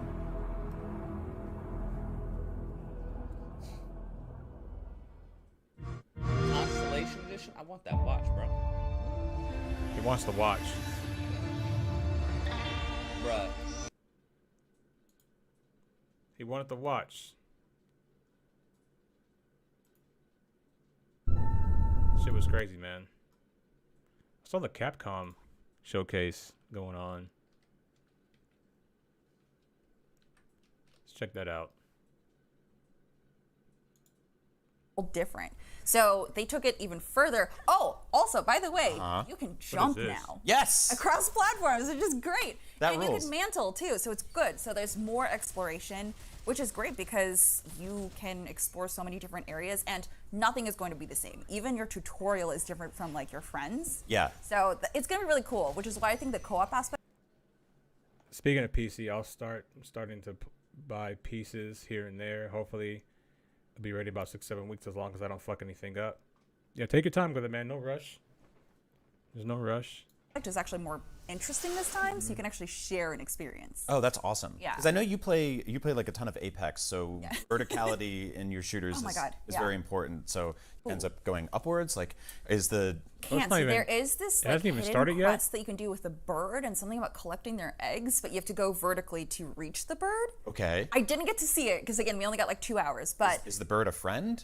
I think so. Okay. I don't know. I don't like the way it looked at me, but I think it's a friend. Yeah, don't trust the bird. Yeah. We'll sort it out in Yeah. our official review. But it's really cool because there is loot on higher. Bro, every time I see like a chick in gaming with the colored hair, I'm just like, bro. It's like to turn off now. Surfaces, so you can actually climb up, It's a and poisonous- because everything this is a poisonous procedurally creature generated, right here. you never know what's going to lead you. So it's Oh, actually, interesting. yeah, it's really nice. So I can't really speak to it in combat, but there was this one area where there was a boss that was flying around in the air, which you may or may not get. Right. So verticality there might be helpful, so you can like actually shoot a little bit closer to it. Yeah. Yeah. So Get up there and just shoot it in the head. yeah, but you were actually asking me earlier because we were talking about this Yeah. offline. The melee is actually really good. Oh, really? Yeah, it feels very snappy, very intuitive. It's actually a really good option. Whenever I would run out of ammo right next to an enemy, I would just slash and then I would just roll back. It was great. Oh, that's awesome. Yeah. A thing I really liked in Remnant from the Ashes was it had kind of like this hub area. Has anybody played this where game you would before, go interact Remnant? with NPCs and like Remnant? upgrade weapons and items and stuff like that. Tell me about that. Did you get to experience anything like that? Yeah, so it actually carried over the story from the first game. So you have like some soured relationships, some really good relationships with the NPCs, and that carries over, which is really cool. So you can see that in like the interactions and stuff. But the hub world is pretty cool. I haven't been able to spend a lot of time in there. I got like one mod, but you can upgrade pretty quickly actually. The grind is like not too bad, but it's awesome. just enough that it does have you working around some of the levels for a little bit and then you come back. I need to make a confession really quick. I got up to the last boss of that game and then just really didn't like it, and I think it just kicked my butt a lot. And I was like super leveled up and awesome, and I loved the game so much, and I gave up. So I'll have to go watch a YouTube video to figure out what's going on before Just the new catch one. up on that. Honestly, I think the tutorial will be good for this because Scarred. they did change a few things. Obviously, gunplay and stuff is there, but it looks so pretty too. So it'll be different. I honestly, actually, maybe you should watch like a recap because you'll compare the environments to what we have now. Yeah. Feels like a living world. It's just so pretty, like actual colors popping in. And the details, it looks really good. And I played on a PC that had a 30 series card in it. Oh, man. Looked great and ran great. Had no issues. Yeah, I was going to ask you about some of the different environments because I really liked awful monsters. No, that's the worst. Yeah, that's the point. It's supposed to push back and kick your butt a little bit. I guess. It's like Miyazaki's whole thing. Like, he loves swamps. I know, and I hate it. All the poison frogs. But They're great. Well, okay, you don't have as much of that in this game now, which is Another reason why you might want to go through World Tour mode is that you're able to take your character into the game. Or Blanc. It's a Street Fighter thing, right? I got her bag back. In another chapter, I had and drive. I was thinking about getting Street Fighter, to be honest.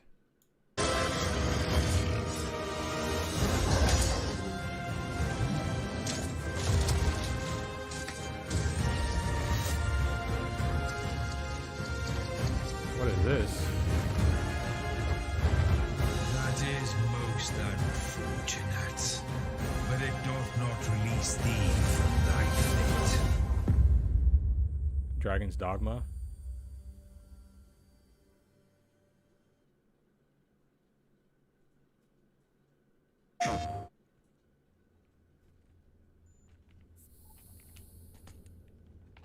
Walking around with a spacesuit.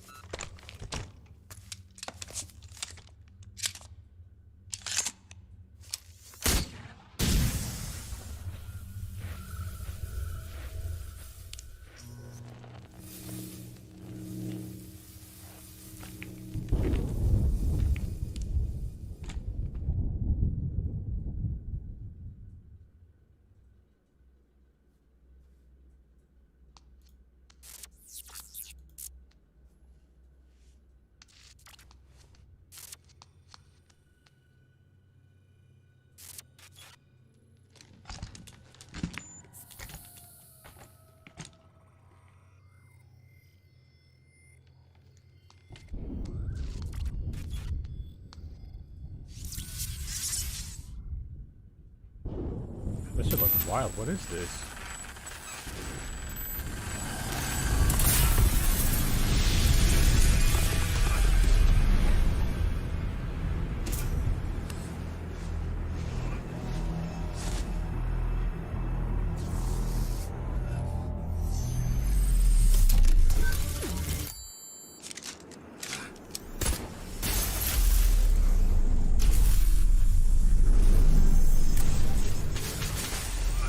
This looks crazy. What the hell is going on here?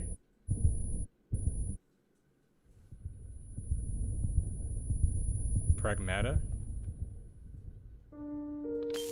What is that?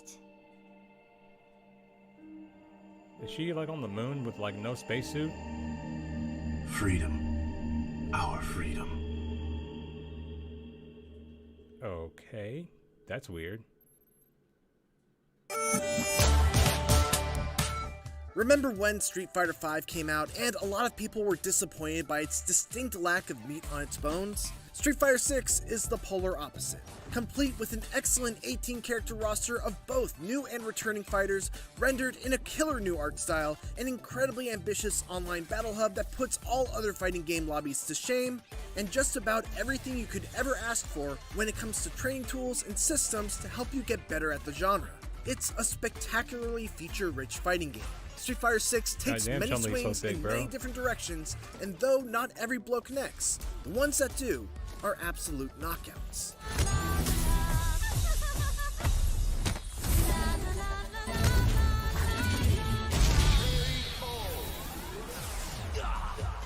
You got the beard, right? The gameplay of every Street Fighter game since Street Fighter 2 can generally be defined by a unique mechanic. Street Fighter 3 had parries, 4 had focus attacks, 5 had the V system, and now Street Fighter 6 has the drive system. And for my money, it's the best the series has ever seen. Every character gains access to 5 powerful abilities that are all governed by their drive gauge. Overdrive special moves, drive rush, drive parry, drive reversals, and drive impact. Overdrives are essentially the new EX special moves and cost 2 bars. Drive Rush allows you to quickly close the distance between you and your opponent at the cost of 1 bar, or cancel out specific normal attacks at the cost of 3 bars. Drive Reversals allows you to get an opponent off of you while you're blocking their attack at the cost of 2 bars. And Drive Impacts, well, we'll get to those. Immersed. I love this system for a lot of reasons, but chief among them is that it opens up so many options, and at the start of every round, you have a full meter and have access to all of them. There's no building this meter up, or worrying about the amount you'll have left over for the next round. I could start aggressively by using a drive rush right out of the gate to put on pressure, I could save my meter for overdrive special moves to increase the damage of my combos, or I could fish for a crouching medium kick and then drive rush cancel it to convert big damage off of a single poke. Those are just a few of the options, and managing them makes the already extremely cerebral fighting of Street Fighter VI even more enjoyable.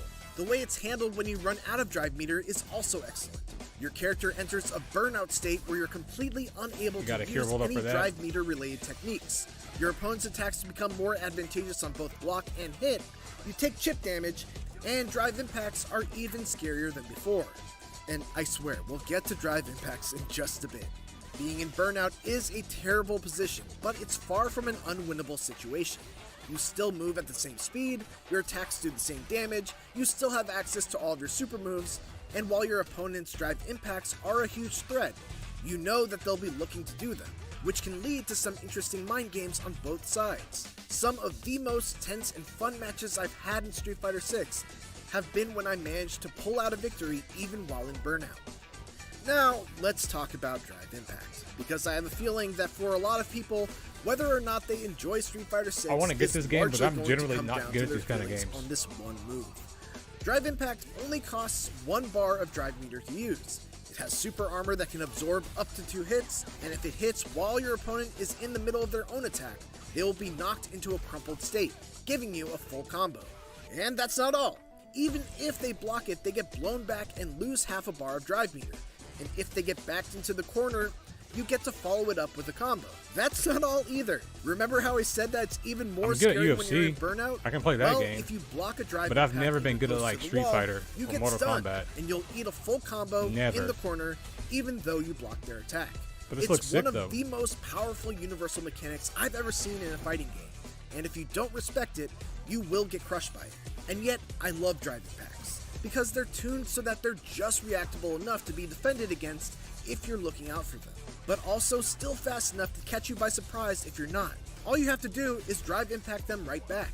You'll absorb their attack, hit with yours, and now the roles have been reversed so that you get the opportunity for a full combo. Countering drive impacts is just so incredibly satisfying, especially when it's the key to you turning the tables around and winning a tight round.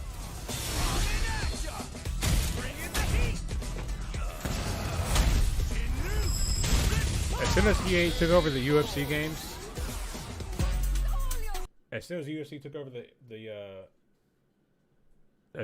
took over the UFC games, they became trash.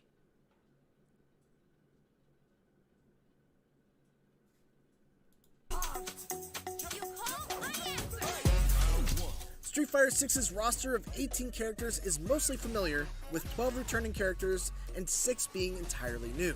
But even the returning characters feel fresh thanks to new quirks added to their movesets. Ken's command run, for example, now changes up the properties of several of his special moves when he uses them, giving them EX-like properties without having to spend drive. I hate the corner thing. Like, Cammy can now charge her special moves and give them V-trigger-like qualities. And DJ has a ton of new feints that make him an extremely tricky character to use and play against. The New Blood, meanwhile, are some of the best additions Street Fighter has seen. Kimberly is a clear standout, with a ninja-inspired moveset that has her closing the distance with quick teleports, pile driving you into the ground with Izuna drop-like air throws, and mixing you up with tricky leaps from half a screen away.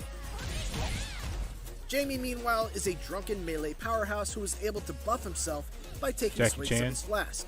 And once he takes 4 drinks, pretty much all of his moves become extremely dangerous, with multi-hitting attacks that left me totally clueless on when it was actually my turn to fight back, forcing me basically to lab against him in training mode. Pretty much every Street Fighter character archetype has representation here.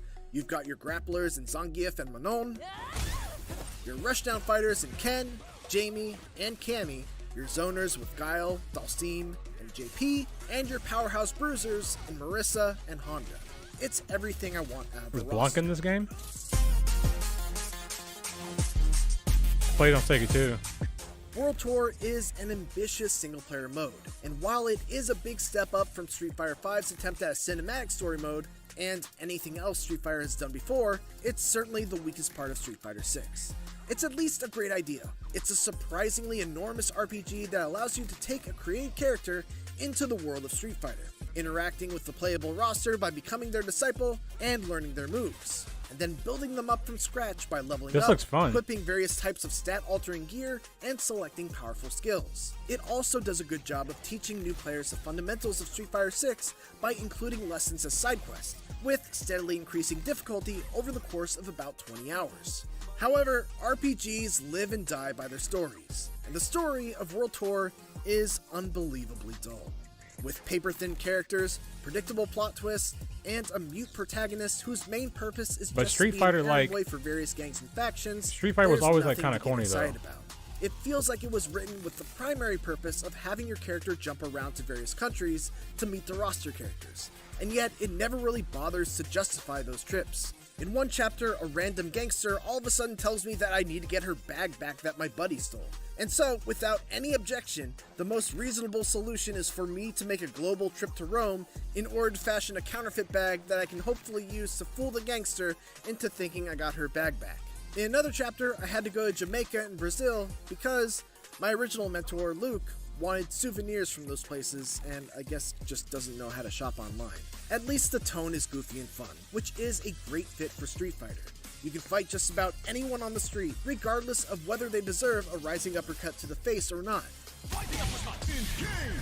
It's fun to use ridiculous looking moves, like the spinning bird kick to cross gaps like you're a human helicopter.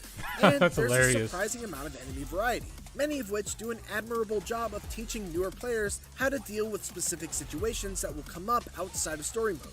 Some enemies will favor blocking high, making them vulnerable to low attacks. Others will stay permanently in the air and must be brought down by anti-air techniques. And others still will try to hang back and pepper you with projectiles, forcing you to fight them like you would a zoner-type character. And then you also fight refrigerators and Roombas. It's weird, but in a very amusing Yakuza-esque kind of way. There's also a variety of fun minigames that do a great job of gamifying techniques that you would actually use in a typical fight. In one of them, you have to chop bottles by holding back for a second and then quickly moving the stick in the opposite direction and pressing a button, which is how you would perform charge-type special moves on a character like Guile or Blanca. Another has you making pizza by quickly performing special move inputs as they appear on screen. And another still has you using your combos to quickly destroy a big rig in a nod to the original right, car busting minigame from Street Fighter 2. The best thing about World Tour though, and the thing that really serves as the carrot at the end of the stick, is the promise of being able to outfit your character with moves from every other fighter. By the end of the campaign, I could use Dhalsim's teleport to instantly appear behind an opponent, hit them with Zangief's spinning pile driver, and then use Ken's Dragon Lash kick to get right back up in their face. Being able to customize my character in ways that would make them absolutely broken in the real game is a lot of fun. The issue is that it takes forever to level up a character's style to the point where you learn new moves from them. You do this simply by using them, but even though I only used Luke's and Ken's throughout the entire mode, I still didn't max out either of them. Those who love a good grind may enjoy having plenty left over to unlock after the 20 or so hours it takes to complete World Tour, but I would have liked the drip feed of new unlocks to be substantially faster, considering the sheer amount of rewards that there are to unlock by maxing out the ranks of each character. I have many more issues with World Tour, but even despite them, I still had a fun time with it by the end. It's a mode that's more directly aimed towards people without a lot of fighting game experience, and I think those people will get a ton more out of it than I did. The character customization elements are great. The way it incentivizes fundamental lessons of how to play Street Fighter 6 by dressing them up as side missions and minigames is extremely well done, and there's just an overwhelming amount of content to discover with two very large open worlds to explore, both of which have day and nighttime versions that each have their own set of side missions to discover. Character, bro.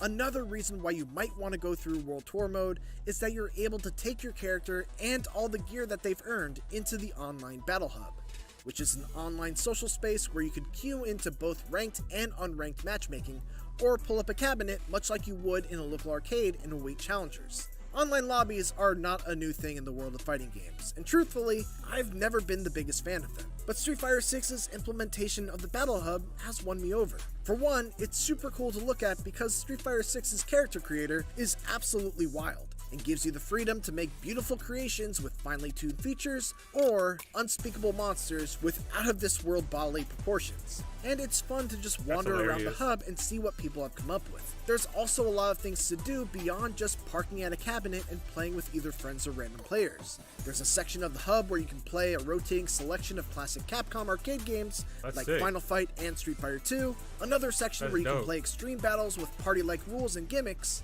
a store where you can purchase more customizable clothes for your avatar with in-game currency, and you can even pit your created character against others in avatar battles. But the most important thing about Battle Hub is that it's all optional. If you don't want to deal with it, you don't have to. You can simply queue up for ranked or casual matches via a menu, go into training mode while you wait, or create a custom room for multiple friends without ever having to go through the Battle Hub, which is exactly how it should be. That's sick. Is it cross-platform though? What really pushes Street Fighter 6 over the edge is how it completely nails virtually everything outside of its main modes that you could ask for in a fighting game. Based on my experience playing pre-launch and in all 3 betas, including the open beta, its netcode is excellent.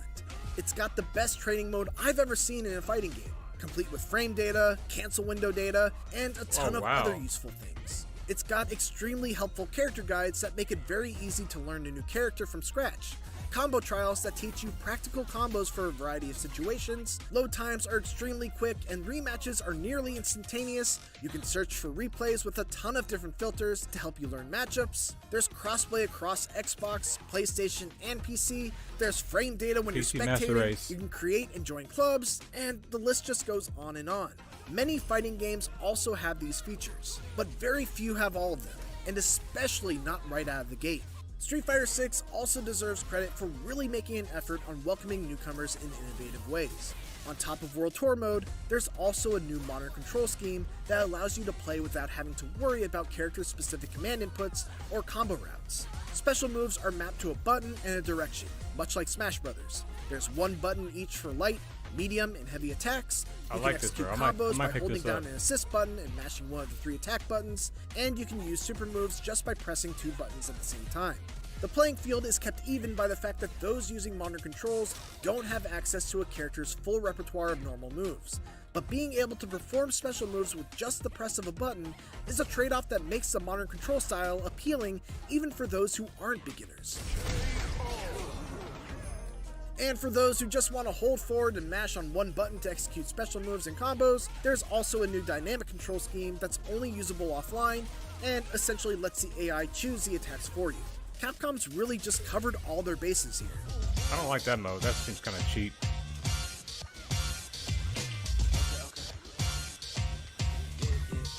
Street Fighter games are always benchmark moments for the 2D fighting game genre, but Street Fighter 6 feels extra special. The drive system is an incredible addition to the fighting mechanics that gives you a veritable Swiss Army knife of options and meter management decisions right from the start of every round. The starting roster is the best that Street Fighter has ever seen. Its online netcode through 3 betas has been impeccable so far, and the number of smaller details that it nails right out of the gate is unprecedented. It's so good that even the poor story and extremely slow progression of the single-player World Tour amounts to only a jab's worth of damage on its metaphorical health bar. I like how whether you're completely new to fighting games or are a seasoned vet, Street Fighter 6 is a must play. Good for this game. Yeah, it looks good, man. My friends always beat me up. For more Street Fighter 6, check out the first minutes of the game. I feel and for everything else, keep it here on IGN. Peggy 18.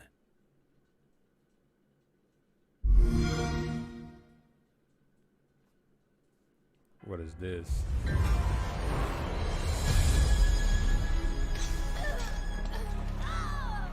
It has begun. I will show you your worst nightmares. I will give you despair and death.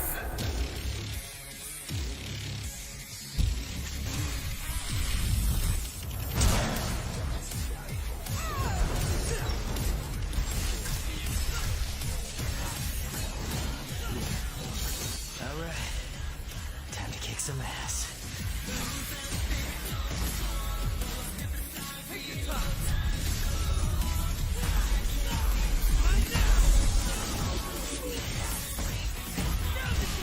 Don't crap yourselves. It likes to kill demon things. That's why I built him that well-functioning arm, to kick demon ass. Looks like Devil May Cry, but not as cool.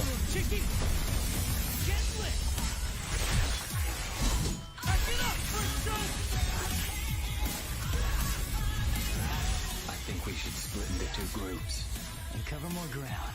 Good idea. Okay, Shakespeare. Just remember this. You and I like to exist, so get rid of those demons quick, because killing them ain't my shit. Go.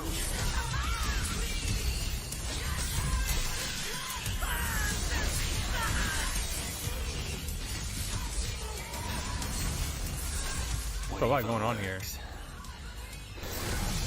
I must destroy.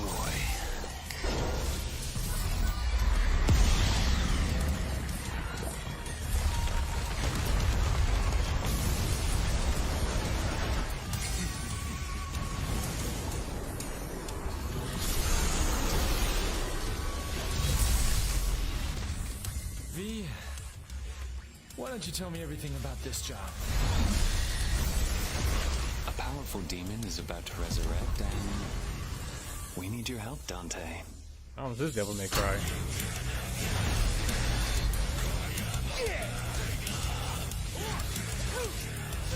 What? Does that mean you're going too? I have a duty to see this through.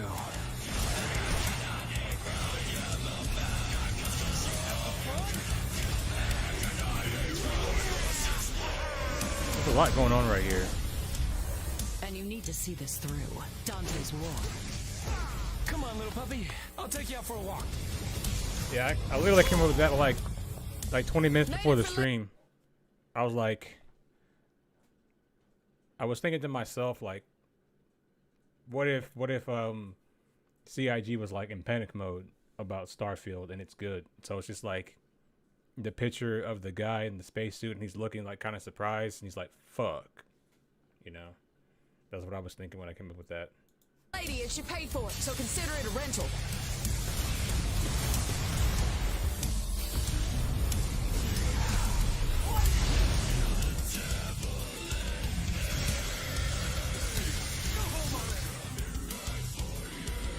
This might be pretty fun to play.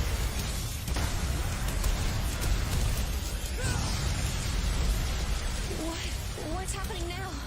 Get her out of here! This is a bad move! No! You're just a waste!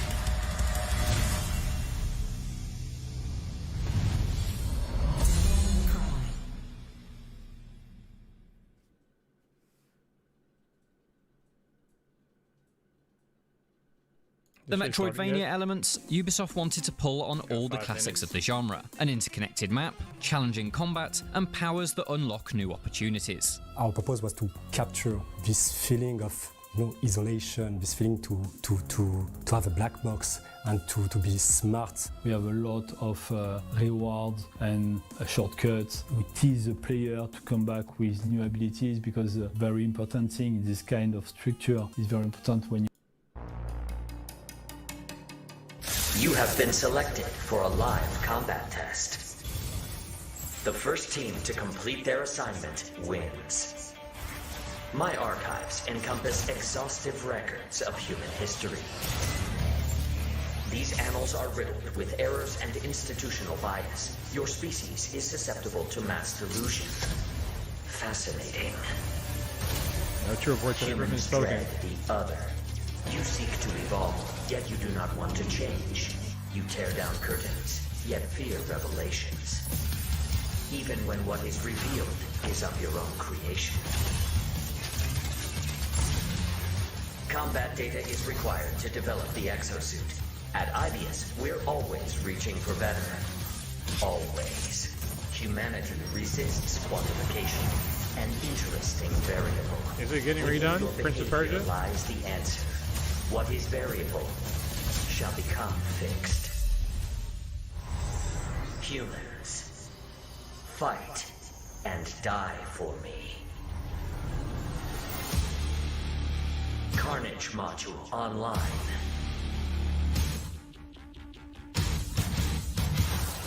I call your attention to the unstoppable. This is like Call of Duty Zombies, but with dinosaurs. Chance of employee retention. Chance calculated at 8.7%. You must fight harder than ever if you wish to survive. A more grueling combat experiment is called for. You will now witness a small fragment of the war game. You need to keep fighting until we can figure out how to destroy the volume.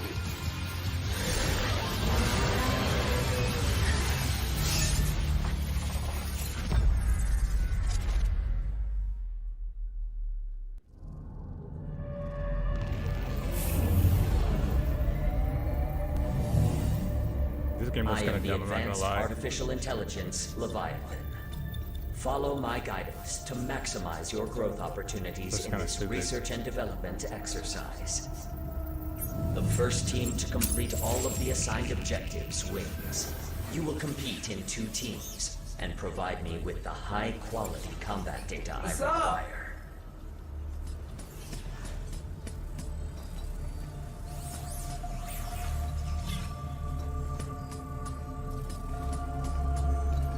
Let us begin. I will transfer you to the combat zone. Brace yourselves for interdimensional travel. Interdimensional transfer complete. The war game will begin shortly. Have a super day. It's hard to judge this game when now engage in a dinosaur when the quality's not that good. Exofighters, follow the Watcher. Like, I'm sure it's even worse for you guys.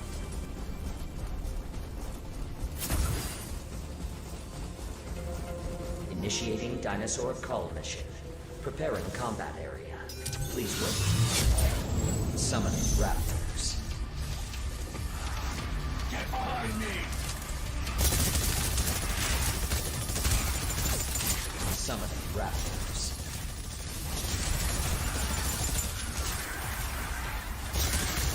But a game like this will probably get a hell of a lot of views on fucking Twitch and shit.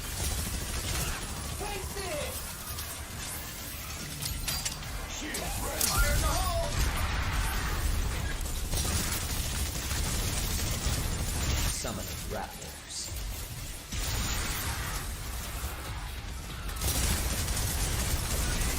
Oh, this showcase already good. Hey everyone, welcome to the Capcom Showcase pre-show. I'm Andy, this is Joe from the Capcom USA community team. Before we get to the main show, which I'm really excited about, hopefully you guys are too, we have a pre-show. Is that the main show? For you. Yeah, we got some pretty cool stuff. We're going to be doing an interview with one of our developers over at Capcom Japan. We're going to be talking to one of our voice talents who worked on Street Fighter 6.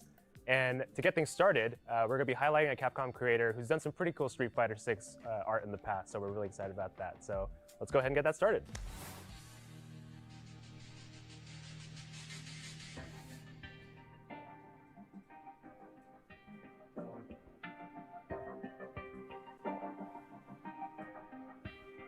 Yeah, hey there, do this. Never fear, look. We'll find in some areas this feeling of the Arabian Nights, big palace, open areas, and with also in 3D. Watching Prince of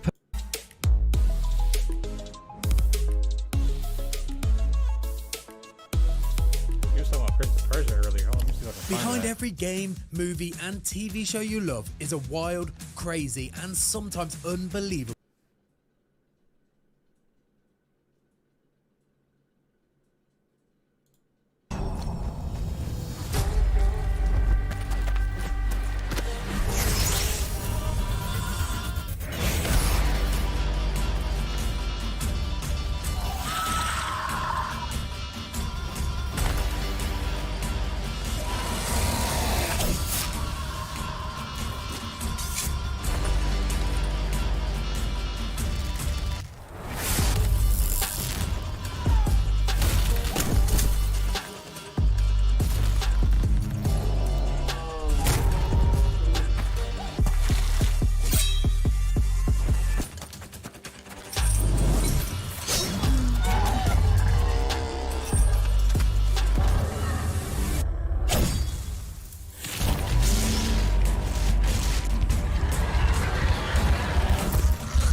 We'll check that out next.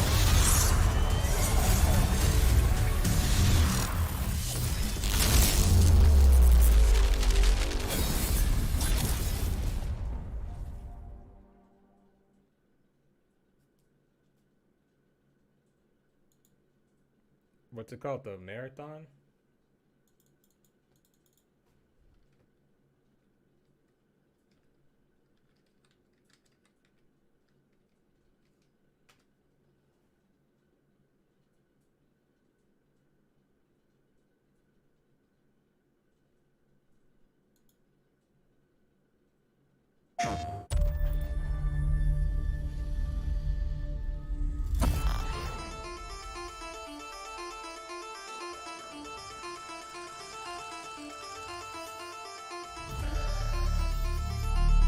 This looks wild.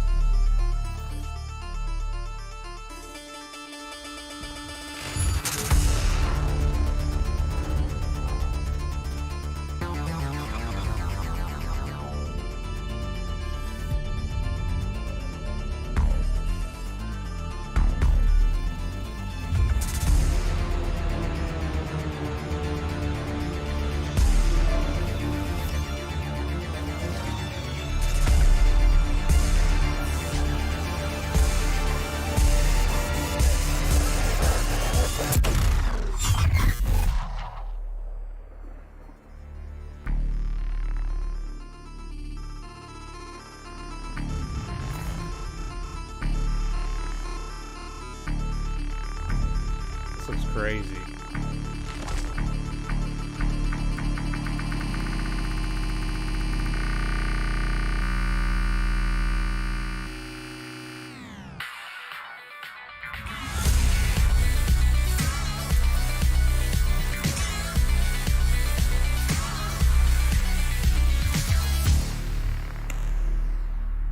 That looked crazy, man. I was trying to watch the Capcom stuff, but they was like, they're having a pre-show, a pre-show, a pre-show, a pre-show to the pre-show. I ain't got time for all that. You know what I'm saying? But guys, I'm kind of back. I'll be streaming again sometime this week, probably tomorrow. I'm going to go ahead and end the stream here. I thank you guys for watching, and I will see you guys next time.